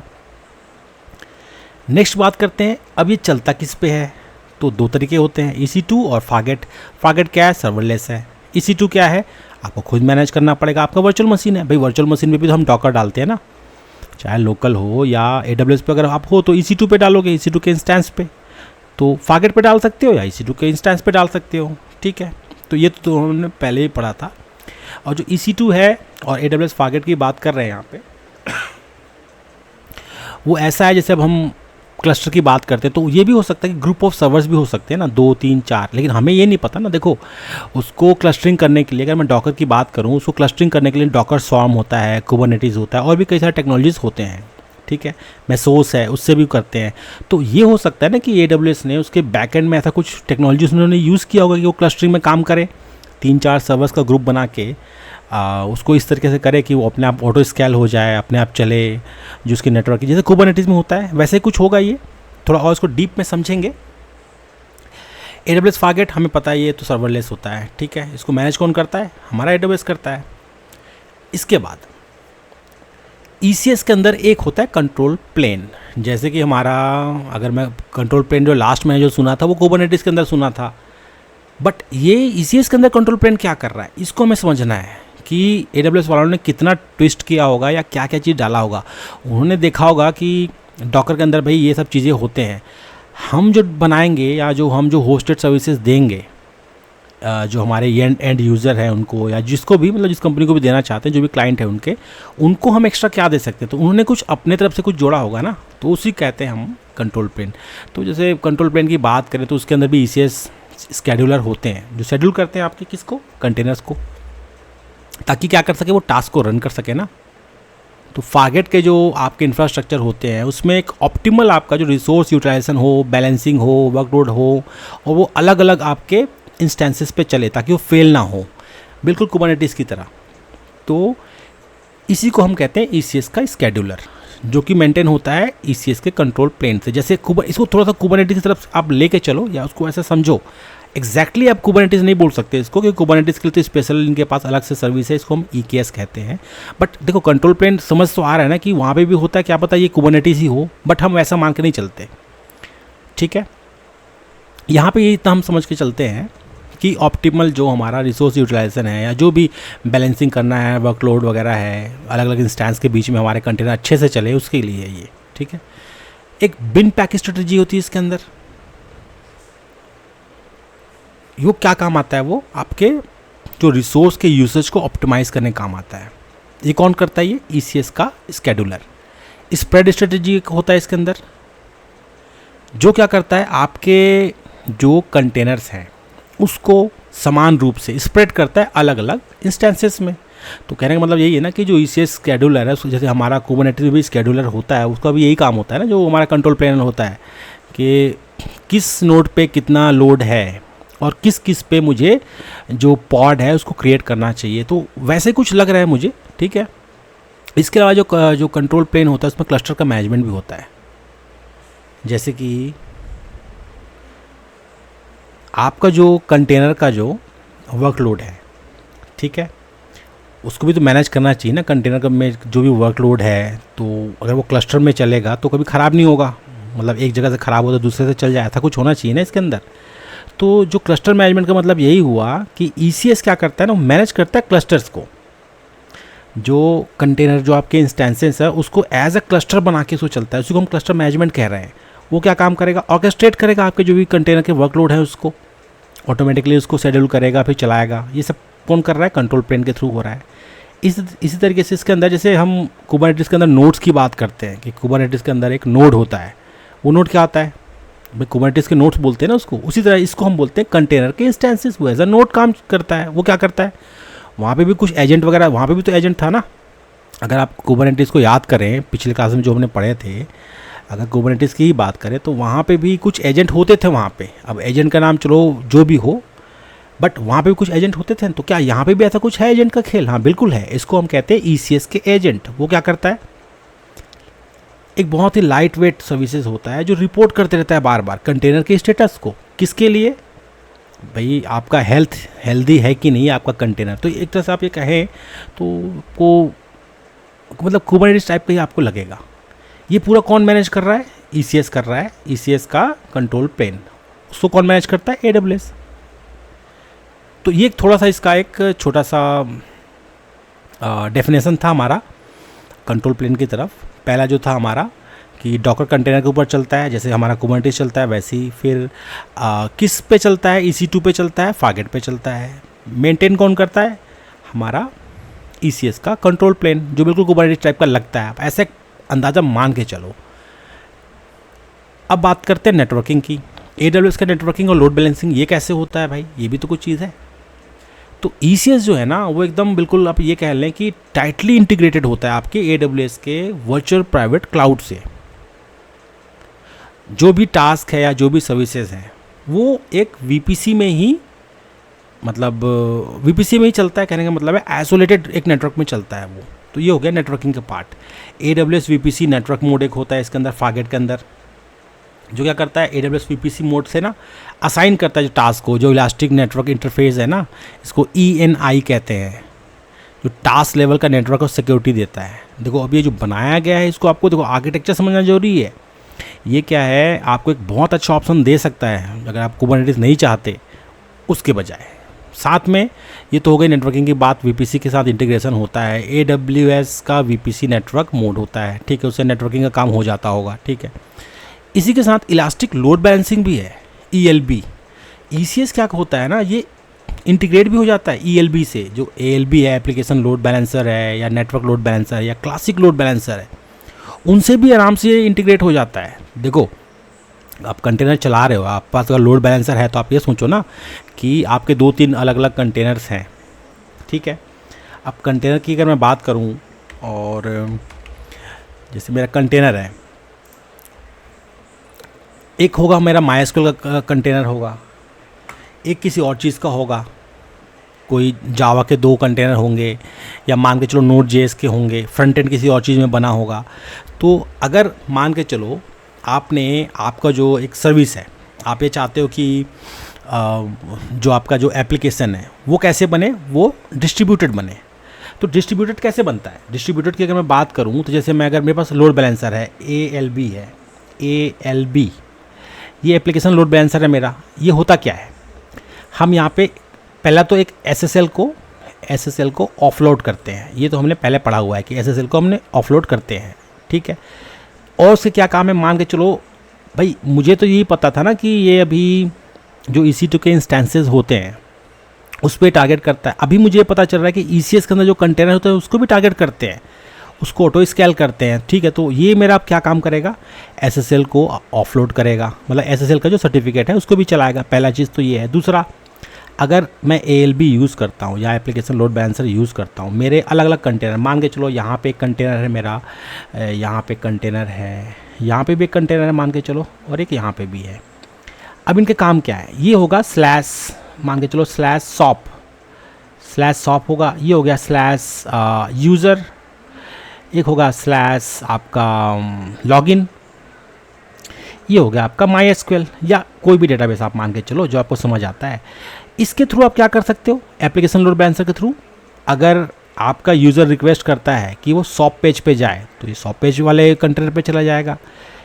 आपका यूज़र रिक्वेस्ट करता है कि मुझे लॉगिन पेज पे जाना है तो लॉगिन पे चला जाएगा। आपका यूज़र बोलता है कि मैं यूज़र पेज पे जाऊँ, मतलब खुद का प्रोफाइल देखूँ, मैंने क्या खरीदा है, क्या बेचा है, तो वो इस कंटेनर पे चला जाएगा। और डेटाबेस सेंट्रली है, डेटाबेस आप RDS ले सकते हो, इसको कंटेनर ना लेकर के आप RDS भी ले सकते हो, कंटेनर के अंदर भी आप चला सकते हो। तो ये इस तरीके से आपने क्या किया ना, एक आपका बड़ा सा जो एप्लीकेशन था जो कि आप EC2 पे पहले चलाया करते थे, उसको आपने छोटे छोटे टुकड़ों में बांट दिया, इसको डिस्ट्रीब्यूटेड बना दिया। मोनोलिथिक से, मोनोलिथिक मतलब यही होगा कि एक ही जो आपके जो अलग अलग जो एप्लीकेशन के पार्ट थे, पहले वो एक था, उसको आपने टुकड़ों में तोड़ के उसको डिस्ट्रीब्यूटेड बना दिया। इसी को हम कहते हैं डिस्ट्रीब्यूटेड, ठीक है। ये हमारा डिस्ट्रीब्यूटेड हो गया। पहले ये क्या था, मोनोलिथिक, इसको कहते हैं मोनोलिथिक टू डिस्ट्रीब्यूटेड, और यही काम आता है। मोनोलिथिक टू डिस्ट्रीब्यूटेड मतलब हो गया कि आपने अपने जो भी एप्लीकेशन है उसको माइक्रो सर्विसेज में चेंज कर दिया, मतलब अलग अलग में। तो ये आप ये देखें, अगर आपके पास ये आस्क है, या आपके जो कंपनी है या जो डेवलपर्स हैं वो कहते हैं या वो करना चाहते हैं कि आपके एप्लीकेशन को अलग अलग टुकड़ों में बांट दें, फ़ायदा भी हमने इसका पहले कई बार देखा हुआ है कि क्या फ़ायदा है। मान के चलो कुछ प्रॉब्लम आ गया SOP वाले पेज में, तो आपको तुरंत पता चल जाएगा कि SOP वाले पेज में प्रॉब्लम है, भाई ये पेज तो बढ़िया से चल रहा है, इसमें तो कोई दिक्कत है नहीं। तो आप कहाँ पे डायग्नोस करोगे, आप SOP पेज में करोगे ना, तो क्विकली आपको पता चल जाएगा। तो इससे और भी बहुत सारे फ़ायदे हैं माइक्रो सर्विसेज को यूज़ करने के, और आजकल का ये लेटेस्ट ट्रेंड है। तो ये सब काम आते हैं आपके इसके थ्रू, ठीक है, ALB के थ्रू।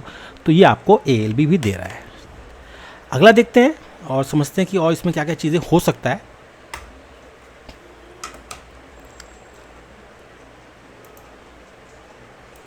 नेक्स्ट जो मेरे पास है वो है लोड बैलेंसिंग, हमने देख लिया।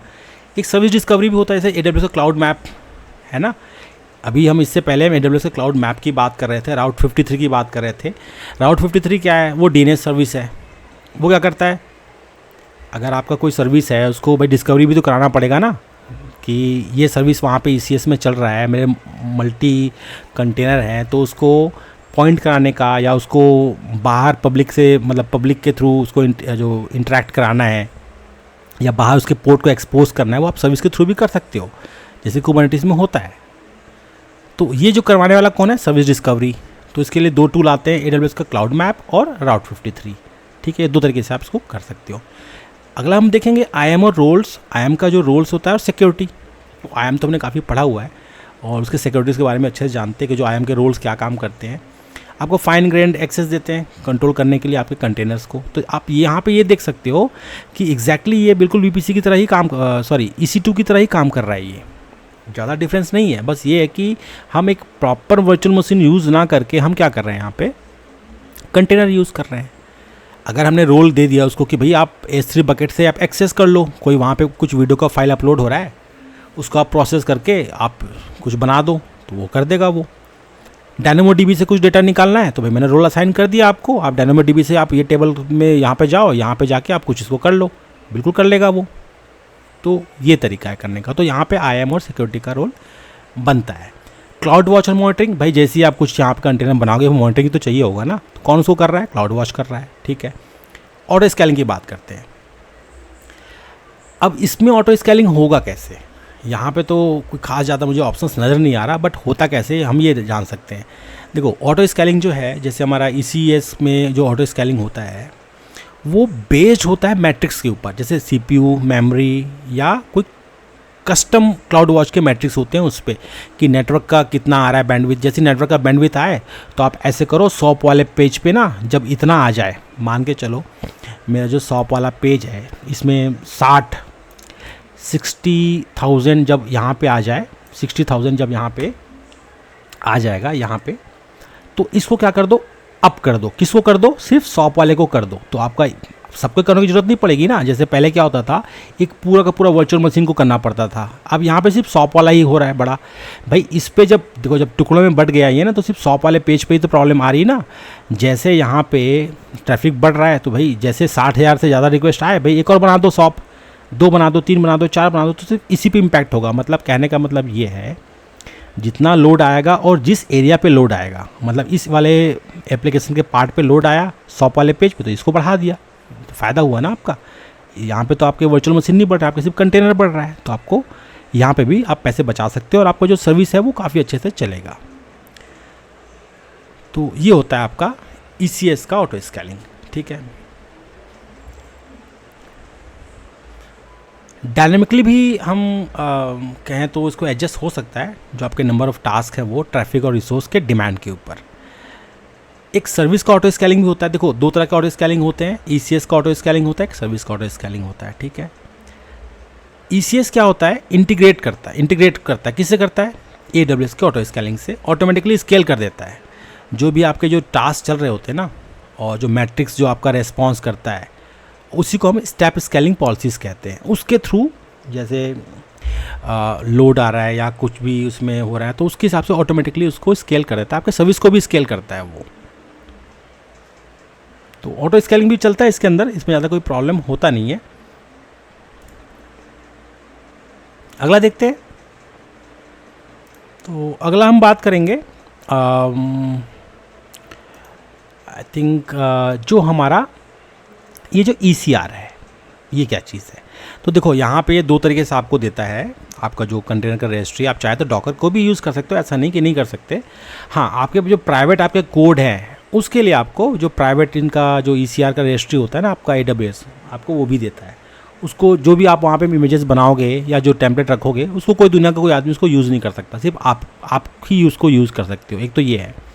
दूसरा, पब्लिक जो ECR रजिस्ट्री, जैसे मैंने अभी ये जो Nginx उठाया है, तो ये कम्युनिटी वाला है ये, ठीक है भाई। लोगों ने या जो AWS है उसने बना के डाल दिया, आप उसको कभी भी यूज़ करो, उसको मॉडिफाई करो, उसको कभी भी आप यूज़ कर सकते हो। बिल्कुल जैसे हम डॉकर हब में करते हैं ना, बिल्कुल वैसे ही है। तो इसी को कहा गया है इलास्टिक कंटेनर रजिस्ट्री, ECR। इसी से हम सब चीज़ करते हैं। तो डॉकर के जो इमेज के स्टोरेज होते हैं, है ना, तो ECS क्या करता है, इंटीग्रेट हो जाता है आराम से, किससे, ECR से। अब ये जो हमारा हम यहाँ पे कंटेनर बना रहे हैं, किससे है ये, देखो वो अलग प्रोडक्ट है आपका, ECR जो है अलग प्रोडक्ट है, बट वो इससे आराम से इंटीग्रेट हो जाता है ताकि आप वहाँ से जो इमेजेस हैं उसको ले सकें। और जो ये नहीं कि जो आपका ECR है वो सिर्फ यहीं पे चलता हो। आपने अगर आपका प्राइवेट ECR है और आपने अगर EC2 के अंदर डॉकर का कंटेनर बना रखा है या कुछ ऑटोमेशन टूल है जहाँ पे आपको ज़रूरत है, तो आप प्राइवेट आपका जो ECR है, जो कंटेनर के रजिस्ट्री है, उसको भी आप कहीं पे भी यूज़ कर सकते हो। बस ऑथेंटिकेशन की ज़रूरत पड़ेगी, वो आप दे सकते हो ऑथेंटिकेशन बना के। तो जैसे मैंने ऑथेंटिकेशन बताया, जो आपके प्राइवेट रजिस्ट्री होते हैं उसमें ऑब्वियस सी बात है एक कोई एग्जीक्यूशन IAM का रोल होगा जो कि आपको परमिशन देगा। या तो आप IAM के रोल के थ्रू कर लो, नहीं तो फिर ऑथेंटिकेशन के थ्रू कर लेना। सर्विस डिस्कवरी की बात करते हैं, इंटरनल DNS और सर्विस डिस्कवरी। तो AWS का जो क्लाउड मैप होता है ना, वो इंटीग्रेट होता है आपके जो ECS से, मतलब ECS जो है वो इंटीग्रेट हो जाता है आपके क्लाउड मैप से। इसके थ्रू जो सर्विस डिस्कवरी होती है कि कंटेनर एक दूसरे को कैसे खोजें बाय नेम, है जैसे DNS में जैसे खोजते हैं ना, वैसे कुछ आप मान के चलो, बट उसको सर्विस डिस्कवरी कहते हैं। इसको हम और अच्छे से पढ़ेंगे आगे। सर्विस डिस्कवरी के कई सारे टूल्स भी आते हैं जो सर्विस मैचिंग के भी काम आता है, और भी कई सारे उसको चीज़ें होते हैं। यहाँ पे बस हम यही समझ सकते हैं कि जो हमारा कंटेनर है उसको डिस्कवरी करने का जो काम होता है ना, वो AWS क्लाउड मैप से होता है। यही चीज़ हमारे कुबरनेटिस के अंदर भी होता है, उसके अंदर भी हम सर्विस डिस्कवरी देखते हैं। और कई सारे थर्ड पार्टी जैसे टूल्स भी आते हैं। ट्रैफिक एक टूल है, ट्रैफिक, उसके थ्रू भी करते हैं आप। AWS का जो Nginx है, और भी कई सारे ऐसे होते हैं जहाँ पे आप सर्विस डिस्कवरी की बात करते हैं, वो हो सकता है। इंटरनल DNS भी होता है। राउट 53 के थ्रू आप DNS को मैप करा सकते हो आपके सर्विस से, आपके IP एड्रेस से, आपके लोड बैलेंसर के एंड पॉइंट से। तो नेटवर्किंग भी ऐसा कुछ इसमें चलता है। बिहाइंड द सीन्स के अंदर क्या होता है, Linux का जो क्या लेंगे जो कर्नल का नेम स्पेसेस होता है, कंट्रोल ग्रुप्स हो जो होते हैं, वो क्या होते हैं, डॉकर जो है रिलाई करता है आपके Linux के कर्नल फीचर पे। जैसे कि जो नेम स्पेस होता है या CG के ग्रुप्स होते हैं जो मतलब एक प्रोसेस प्रोवाइड करते हैं रिसोर्स के आइसोलेशन के लिए, मतलब कंटेनर्स के लिए खासकर। अब जैसे हमारा जो डॉकर है या कंटेनर का ये नेचर है ना कि वो यही करता है कि कर्नल को शेयर करता है, ताकि सिर्फ वो क्या करे, लाइब्रेरीज को मिल जाए और आपका जो एप्लीकेशन है, पैकेज जो आपने किया है, उसको एग्जीक्यूट करके चला दे। इससे क्या फ़ायदा होता है, पोर्टेबल होता है वो, आप कहीं भी चलाओ चलेगा, और आइसोलेटेड होता है। इसी तरीके से जो इसके पीछे जो टेक्नोलॉजी की बात कर रहा हूँ, उसमें नेटवर्क के ओवरलेस भी होते हैं। जो होता है इलास्टिक नेटवर्क इंटरफेस, जिसको हम ENIs कहते हैं। ये क्या करता है, अलाउ करता है हर टास्क को कि हर टास्क का खुद का एक IP हो, जब वो यूज़ करता हो AWS VPC को, मतलब नेटवर्क मोड में ये चलता है। ये जो होता है ना, टास्क लेवल आइसोलेशन आपको देगा, ताकि जो आपका जो नेटवर्क है, जो सिक्योरिटी के कंट्रोल हो, वो बिल्कुल बढ़िया फाइन ग्रेन्ड हो। आप मतलब यहाँ पे समझने की कोशिश करें कि ये देखो, ये दिया है आपके AWS ने दिया है इसको, लेकिन इसके पीछे कितने सारे उन्होंने टेक्नोलॉजी और इंट्रोड्यूस करके रखा है, जो डॉकर में आपको वैसे चीज़ें नहीं मिलती, वो चीज़ भी आपको यहाँ पे करके दिया हुआ है। तो उन्होंने खुद अपने तरफ से बहुत कुछ बना के इन्होंने दिया है, क्लस्टरिंग भी दिया है आपको। जो अब मैं सर्विसेज की बात करूँ, क्या क्या सर्विसेज इसके अंदर इंटीग्रेट हो जाता है ECS के अंदर, तो S3 ऑब्वियसली बात है। आप एक कोई एप्लीकेशन है आपका, उसमें आप चाहते हैं कि डेटा स्टोर हो, कंटेनर के लॉग्स वहाँ पे चले जाएँ, वो भी होता है। RDS भी इसके अंदर आराम से हो जाता है। ECS इंटरेक्ट करता है RDS से, आपको डेटाबेस की ज़रूरत है तो आप वो भी कर सकते हो। क्लाउड वॉच मॉनिटरिंग के लिए काम आएगा। इलास्टिक लोड बैलेंसिंग, आपका जो लोड बैलेंसर है, राउटिंग करने के काम आता है। ट्रैफिक, जो भी ट्रैफिक आपका बाहर से आ रहा है कंटेनर की तरफ, ऑटो स्केल हो जाता है। डायनेमिक स्केलिंग ऑफ कह सकते हैं ECS के जो सर्विसेज हैं उसको, IAM सिक्योरिटी के काम आता है। तो ये एक मतलब एक बिहाइंड द सीन इसके जो टेक्नोलॉजीज़ हैं, ये सब चीज़ है। थोड़ा सा कुबरनेटिस से मिलता जुलता लग रहा है ये, ठीक है। थोड़ा अगर आप इसको और डीप में पढ़ोगे तो आपको समझोगे। और कंप्यूट में ये काफ़ी एक चीज़ है, जैसे हम होता है ना कि हम सोचते हैं कि क्या हर चीज़ के लिए हमें EC2 ही बनाना पड़ेगा, तो वैसा कुछ नहीं है। आप चाहो तो इस पर भी आप शिफ्ट कर सकते हो, ठीक है। अब जो कन्फ्यूजिंग वाला जो पार्ट था, वो था हमारा टास्क डेफिनेशन। ये हमें समझ गए कि टास्क डेफिनेशन तो यही होता है ना कि हमारा कंटेनर का जो भी हमने बना रहे हैं उसका डेफिनेशन है, ठीक है। इसको समझने की ज़रूरत है। तो पहले मैंने जैसे स्टार्टिंग किया था वीडियो, तो मैंने समझाया था कि जो टास्क डेफिनेशन होता है एक ब्लूप्रिंट की तरह होता है, जो कोई कंटेनर को चलाने का जो चलता है ना, वो उसी ब्लूप्रिंट के ऊपर चलता है। जैसे डॉकर का इमेज है, CPU, RAM, मेमोरी वगैरह जो होता है ना, पोर्ट वगैरह, ये वही चीज़ें हैं। इसके कई सारे एलिमेंट्स होते हैं, जैसे इमेज बताओ बोलेगा, CPU बताओ बोलेगा, पोर्ट मैपिंग क्या होगा, इन्वायरमेंट वेरिएबल क्या होगा, वॉल्यूम्स बताओ, लॉगिंग कहाँ पे होगा, नेटवर्क का बताओ, कुछ कमांड चलाना है तो कमांड बताओ। टास्क लेवल की कुछ सेटिंग्स होती है, जैसे टास्क का रोल क्या होना चाहिए, जैसे IAM का रोल कि भाई ये क्या काम कर पाएगा, ये तो भाई आप S3 से बात करवा दो, तो उसके लिए टास्क रोल होगा। एग्जीक्यूशन का रोल होगा, जैसे कि आपको कुछ इमेजेस वगैरह पुल करना है, कोई कोई लॉग्स वगैरह स्टोर करना है, तो उसको एक एग्जीक्यूशन का रोल भी चाहिए, ताकि वो काम कर सके। तो आपको ये सब दो तीन चीज़ें हैं ना, आपको समझना पड़ेगा। देखो आप सिर्फ यहाँ पे बना दो बात अलग है, लेकिन जैसे अब रियल प्रोडक्शन में जाओगे ना तो आपको ये चीज़ समझना होगा कि ये एक्चुअली में कर क्या रहा है, टास्क जो दिया गया है इसको काम क्या है। कंटेनर है, कंटेनर कुछ टास्क परफॉर्म करेगा तो उसको किस टाइप के परमिशंस चाहिए होगा, कुछ वो एग्जीक्यूट कर रहा है, कुछ S3 बकेट से कुछ डालना है, निकालना है या कुछ भी करना है, तो वैसे आपको परमिशंस आपको देने पड़ेंगे और समझने पड़ेंगे। ठीक है, वो आप यहाँ पे बिल्कुल कर सकते हो। और उसको मतलब अगर आप अच्छे से जानोगे तो आराम से उसको कर पाओगे, नहीं तो आप बार बार मतलब स्ट्रगल करते रह जाओगे और वो होने से रहा, आपको मतलब काफ़ी मेहनत करना पड़ सकता है। तो ये एकदम कहने का मतलब नहीं, अब जैसे आप EC2 को पूरा रिप्लेस करना चाहते हो क्लस्टर ये ECS के थ्रू ECS से, तो आपको ये सब नॉलेज होना चाहिए। टास्क लेवल की सेटिंग जैसे मैं बात कर रहा था, टास्क रोल है, एग्जीक्यूशन रोल है, वॉल्यूम्स आपको शेयर कराना है, ठीक है, बिटवीन कंटेनर्स, नेटवर्किंग देखना है, उनका प्लेसमेंट के कॉन्स्टेंट्स देखने हैं, और जो कंपैटिबिलिटीज़ है वो सब देखना है। तो ये सब चीज़ आपको इसके थ्रू करना पड़ेगा। सर्विस के डेफिनेशंस हैं, इसके भी कई सारे चीज़ें होते हैं, की एलिमेंट्स होते हैं, जैसे कि टास्क डेफिनेशन के रेफरेंस बताना पड़ता है सर्विस को कि भाई मैं कौन सा टास्क को मैं यूज़ करूँ। जैसे मैंने यहाँ पे किया था ना टास्क डेफिनेशन में, जब सर्विस बनाया था इसका, अगर यहाँ इसके क्लस्टर पे जाऊँ तो ये क्लस्टर है मेरा, यहाँ पे मैंने कुछ सर्विस बनाया था, ये सर्विस बनाया था, लेकिन मैं इसके लिए एक टास्क दिया था ना मैंने, देखिए 1 of 1 टास्क वो रनिंग, वो मैंने यहाँ से बनाया था। ठीक है, ये वाला टास्क डेफिनेशन था। तो ये जो है मेरा कंटेनर है और इसको जो चला रहा है वो है आपके सर्विसेज। अब थोड़ा सा सर्विसेज को समझना पड़ेगा कि सर्विस का क्या काम है।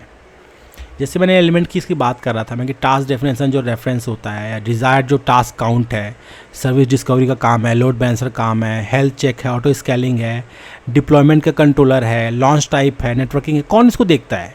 ये तो देखता है आपका सर्विसेज ही एक ऐसा चीज़ है जिसके थ्रू आप ऑटो स्केलिंग करना है, हेल्थ चेक करना है, वो सब काम कौन करता है? ये करता है। तो ठीक है, आपने कंटेनर बना दिया, कंटेनर तो आपका चल रहा है, लेकिन टास्क आपको जो सर्विस अगर होगा टास्क डेफिनेशन के अंदर आपने बना दिया, ठीक है, लेकिन जो सर्विस होगा वो उसको मॉनिटर करेगा और देखते रहेगा कब स्केल करना है, लोड बैलेंसर कैसे करना है, हेल्थ चेक कैसे करना है, डिप्लॉयमेंट को कंट्रोल कैसे करना है, ठीक है, लॉन्च टाइप वगैरह वो सब सर्विस के थ्रू ही होता है। इसलिए यहाँ पे हम देखते हैं कि टास्क डेफिनेशन या टास्क, उसके बाद हम देखते हैं सर्विस। ये दो चीज़ बहुत इंपॉर्टेंट है। ये थोड़ा सा अलग है ट्रेडिशनल हमारे डॉकर कंटेनर से, बस आपको समझना पड़ेगा कि ऐसा AWS वालों ने क्यों किया, ताकि क्लस्टर जो आपका हो और वो क्लस्टरिंग के हिसाब से काम करे, ऑटो स्केल हो जाए, ठीक है ना। मेन तो ऑटो स्केलिंग है, लोड बैलेंसिंग है, ये सब चीज़ों को आराम से ऑटोमेट कर सके। अच्छी बात यह है कि AWS के पास पहले से कई सारे सर्विसेज पड़े हैं जिसको आप इंटीग्रेट कर सकते हो, और ये आपको रियली में काफ़ी सिंपल बनाता है आपके जो डिप्लॉयमेंट है या जो भी कुछ आप नया करना चाहते हो। आप ये सोचो कि जो भी एक ट्रेडिशनल डेवलपर है वो क्या सोचेगा, भाई मेरे को एक सर्वर दे दो, सर्वर पे मैं ये सब काम कर दूंगा, लेकिन कोई ये नहीं सोचता कि भाई मैं जो एप्लीकेशन बना रहा हूँ उसको 4-5 टुकड़ों में तोड़ दो, ठीक है, उसको माइक्रो सर्विसेज में बना दो, भाई स्टोर के लिए आप S3 यूज़ कर लो, नेटवर्किंग के लिए आप सर्विस डिस्कवरी या AWS का कन्फिग मैप है वो आप यूज़ कर लो, या RDS यूज़ कर लो। ऐसा कोई नहीं सोचता। ऐसा सोचने के लिए ना वैसा नॉलेज भी चाहिए। तो इसमें क्या होता है ना, आपको डेवलपर के साथ रह के काम करना होगा, उसको समझाना पड़ेगा कि देखिए हर चीज़ को EC2 में नहीं किया जाता, आप चाहो तो माइक्रो सर्विसेज के थ्रू भी आप इसको ऐसे कर सकते हो, ठीक है। तो मतलब ऑप्शन आपके पास हर चीज़ का होना चाहिए, जैसा आपके पास रिक्वायरमेंट आ रहा है। आप अगर मैं कहूँ कि AWS का जो आर्किटेक्ट है वो ये बताता है कि किस चीज़ में आपको फ़ायदा है, कौन सा चीज़ है जिसमें आपको पैसे बचेंगे, कौन जो चीज़ है जो सबसे अच्छा आपको परफॉर्मेंस देगा। तो ऑप्शन आपके पास सब देता है AWS, बस आपको उतना लेवल का नॉलेज चाहिए जिसके थ्रू आप ये सब काम कर सको, ठीक है। इसके भी हमने डेफिनेशन वगैरह देखे थे हमने। अब थोड़ा सा की डिफरेंस समझते हैं कि टास्क डेफिनेशन और सर्विस डेफिनेशन होता क्या चीज़ है। ये थोड़ा अगर हम कंपेयर करें तो समझ पाएंगे। अब ये टास्क डेफिनेशन क्या करता है, ये डिफाइन करता है स्ट्रक्चर और कॉन्फ़िगरेशन को, किसका? कंटेनर का, कि वो कैसे चलेगा और किस तरीके से चलेगा, है ना। अगर मैं सर्विस डेफिनेशन की बात करूँ, ये क्या करेगा, ये मैनेज करता है आपके रनिंग स्टेट ऑफ टास्क का। अब भाई जो टास्क जो आपका चल रहा है कोई स्टेट में है, मतलब कोई इसका स्थिति है, इस स्थिति क्या करता है वो मैनेज करता है। क्यों मैनेज करता है? वो इंश्योर करता है कि जो आपके टास्क चल रहे हैं ना वो हमेशा चलते रहे। और सर्विस का मतलब अब तो आपको थोड़ा समझ आ ही गया होगा ना कि देखो टास्क डेफिनेशन है, ठीक है, वो तो स्ट्रक्चर है, हमने स्ट्रक्चर बना दिया कि भाई ये हमारा कंटेनर का स्ट्रक्चर है, भाई आप चला दो इसको, वो चला दिया उसने। लेकिन मेंटेन कौन करता है उसको? मेंटेन सर्विस डेफिनेशन करता है। वो कहता है कि जो आपका जो टास्क चल रहा है ना, मैं इसको इंश्योर करता हूँ कि इतना टास्क चलेगा। आपने मुझे बोला कि 3 टास्क चला दो, तो 3 टास्क चलाएगा वो, और साथ में आपको क्या देगा? लोड बैलेंसिंग और ऑटो स्केलिंग भी दे देगा। कहने का मतलब है जो क्लस्टर है हमारे वो सर्विस डेफिनेशन के ऊपर ही डिपेंड करता है। सर्विस डेफिनेशन में अगर आपने डाला हुआ है या कॉन्फ़िगर है ऑलरेडी कि ये कब ऑटो स्केल होगा, आपका एक अलार्म चला गया या लोड बढ़ गया कि भाई 80% से ऊपर CPU चला गया, भाई ऐसे करो, टास्क सर्विस डेफिनेशन में लिखा है इसको ऑटो स्केल कर दो, तो ऑटो स्केल कर देगा। तो एक अच्छा है, आपको एक अलग ही टाइप का इन्वायरमेंट आपको देगा, बिल्कुल कुबरनेटिस की तरह, बट कुबरनेटिस से ज़्यादा सिंपल है और लोग उसको ज़्यादा अडॉप्ट करते हैं। बट ये भी ऑप्शन है आपके पास, चाहो तो आप ECS आप यूज़ कर सकते हो। बाकी फार बेटर तो हमारा, हम देखो यूनिवर्सली जो अप्रूव्ड है उसको तो हम ये नहीं कह सकते ना, डिनाई तो नहीं कर सकते। ये एक अच्छा ऑप्शन है, ठीक है, ये भी अच्छा ऑप्शन है, बट इससे कहीं ज़्यादा बेटर आपका कुबरनेटिस है। वो आपको समझ भी आता है और यूनिवर्सली वो अडेप्टेड भी है। तो ये हो गया आपका काफ़ी, जो हमने जो डीप में जो हम जानते थे। देखो जो सिंपली हम क्लस्टर बना दिया, उसके अंदर एक बना दिया, ये कर दिया, वो कर दिया, वो ठीक है। टास्क डेफिनेशन क्या है वो हमने देखा कि टास्क डेफिनेशन के अंदर क्या करते हैं हम। फिर सर्विस क्यू बनाते हैं, वो भी हमने देखा। इसका हमने ये देखा कि ऑटो स्केलिंग, S3 राउट, सर्विस डिस्कवरी, बहुत सारी चीज़ों से ये चलता है। और ये जो अगर मैं इसका जो आइडियल जो यूसेज बोलूँ कि ECS का आइडियल यूसेज क्या है, तो आप एक छोटे स्केल पे आप लेके जा सकते हैं कि कोई एप्लीकेशन है उसको आपको माइक्रो सर्विसेज में चेंज करना है, तो उसके लिए सबसे आइडियल सिचुएशन है। इसमें फ़ायदा क्या होगा भाई, अगर मैं EC2 यूज़ कर रहा हूँ तो मैं क्यों इसमें जाऊँ? सिंपल सा चीज़ है भाई, इससे कॉस्ट कटिंग होगा, पहला चीज़ तो यही है। दूसरा भाई इसके अंदर ऑटो स्केलिंग है, आपका लोड बैलेंसिंग चल रहा है, तो जैसा EC2 चलता है वैसे ही है बिल्कुल। बट इसमें यह फ़ायदा कि माइक्रो सर्विसेज में अगर जब चेंज करते हो तो आपको काफ़ी सारे आपको एक्स्ट्रा फ़ायदे मिलते हैं। एग्जैक्टली आपको पता चलता है कि कहाँ पे आपका एरर आ रहा है, किस चीज़ पे आपको क्या काम करना है, ठीक है। सर्विस का जो कॉस्ट है वो कम होता है एक मैनेज्ड वे में, मतलब आपने एक बार चला दिया तो कभी ख़राब होने का नहीं, ठीक है। तो वो सब चीज़ के लिए हम यूज़ करते हैं। बाकी कुबरनेटिस के जो क्लासेस में हमने जो पढ़े थे वैसे ही कुछ है, ये ज़्यादा कोई इसमें ज़्यादा डिफरेंस नहीं आता। और एक बहुत आइडियल सिचुएशन है, मतलब सॉल्यूशन है आपके AWS की तरफ से, और एक मतलब फ्यूचर प्रूफ है कि आगे जैसे आप इसको यूज़ करते हो तो काफ़ी इसमें आपको फ़ायदे भी होने वाले हैं और काफ़ी सारी चीज़ इंटीग्रेट भी हो जाते हैं, इसमें इतना प्रॉब्लम नहीं है। रिपोजिटरीज वगैरह इसके अंदर है, ये देखिए, तो काफ़ी सारी चीज़ें आप इस पर एक्सप्लोर कर सकते हो। बैच है, इसका डॉक्यूमेंटेशन वगैरह काफ़ी अच्छे से दिया गया है। बाकी क्लस्टर को जब भी ख़त्म करना हो तो सबसे पहले आपको क्या करना होगा, जो आपके रनिंग टास्क है उसको आप बंद कर दो, उनको पहले डिलीट करो, फिर क्लस्टर को आप डिलीट कर सकते हो, ठीक है। तो ऑलमोस्ट हमने आज ये कंप्यूट का सीरीज़ जो है कंप्लीट कर लिया। इसके अलावा मुझे नहीं लगता कि हमारे पास कंप्यूट के अंदर और कुछ है, क्योंकि लैम्डा तो चलो ठीक है वो भी सर्वर से रिलेटेड है, कंप्यूट से रिलेटेड है। EC2 हो गया हमारा, प्लस ये जो कंटेनर है ये भी उसके अंदर आते हैं। नेक्स्ट जो वीडियो होगा वो हम देखेंगे कि अगला हमारा कौन सा कंटेंट है, क्योंकि हमने ऑलमोस्ट पहले भी काफ़ी सारी चीज़ ना, ऑटो स्केलिंग है, लोड बैलेंसर है, वो हमने कॉन्फ़िगर मतलब कवर किया हुआ है।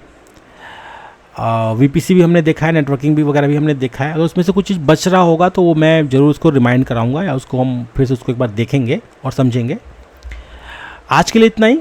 मुझे लगता है कि मैंने काफ़ी अभी हमने अच्छा से कवर किया है इसको, और मैं होप करता हूँ कि आपको ये समझ आया होगा। अगर आपको कोई भी क्वेश्चंस वगैरह आते हैं या कोई भी प्रॉब्लम्स आता है तो आप प्लीज़ मुझे कमेंट करें, मैं एटलीस्ट समझाने की कोशिश कर सकता हूँ। ये आपके ऊपर डिपेंड करता है कि किस तरीके से आप इसको समझते हो, एक नॉर्मल डॉकर की तरह समझते हो या AWS वाला डॉकर की तरह समझते हो। देखो नॉर्मल डॉकर एक अलग चीज़ है, ये थोड़ा सा अलग चीज़ है। इसमें आपको क्लस्टरिंग भी दे रहा है, आपको एक ऑप्शन दे रहा है कि आप EC2 से पूरा मूव कर जाओ इस पर, ठीक है, जैसे हम कुबरनेटिस पे मूव कर जाते हैं वैसे ही कुछ है। तो वो हम देखेंगे आगे, जो आगे के हमारे क्लासेस आएंगे, अब जो एडवांस क्लासेस आएंगे उसमें हम और भी बहुत कुछ पढ़ने वाले हैं। तो आई थिंक आज के लिए इतना ही। मैं आपसे मिलूंगा मेरे नेक्स्ट वीडियो में, तब तक के लिए धन्यवाद।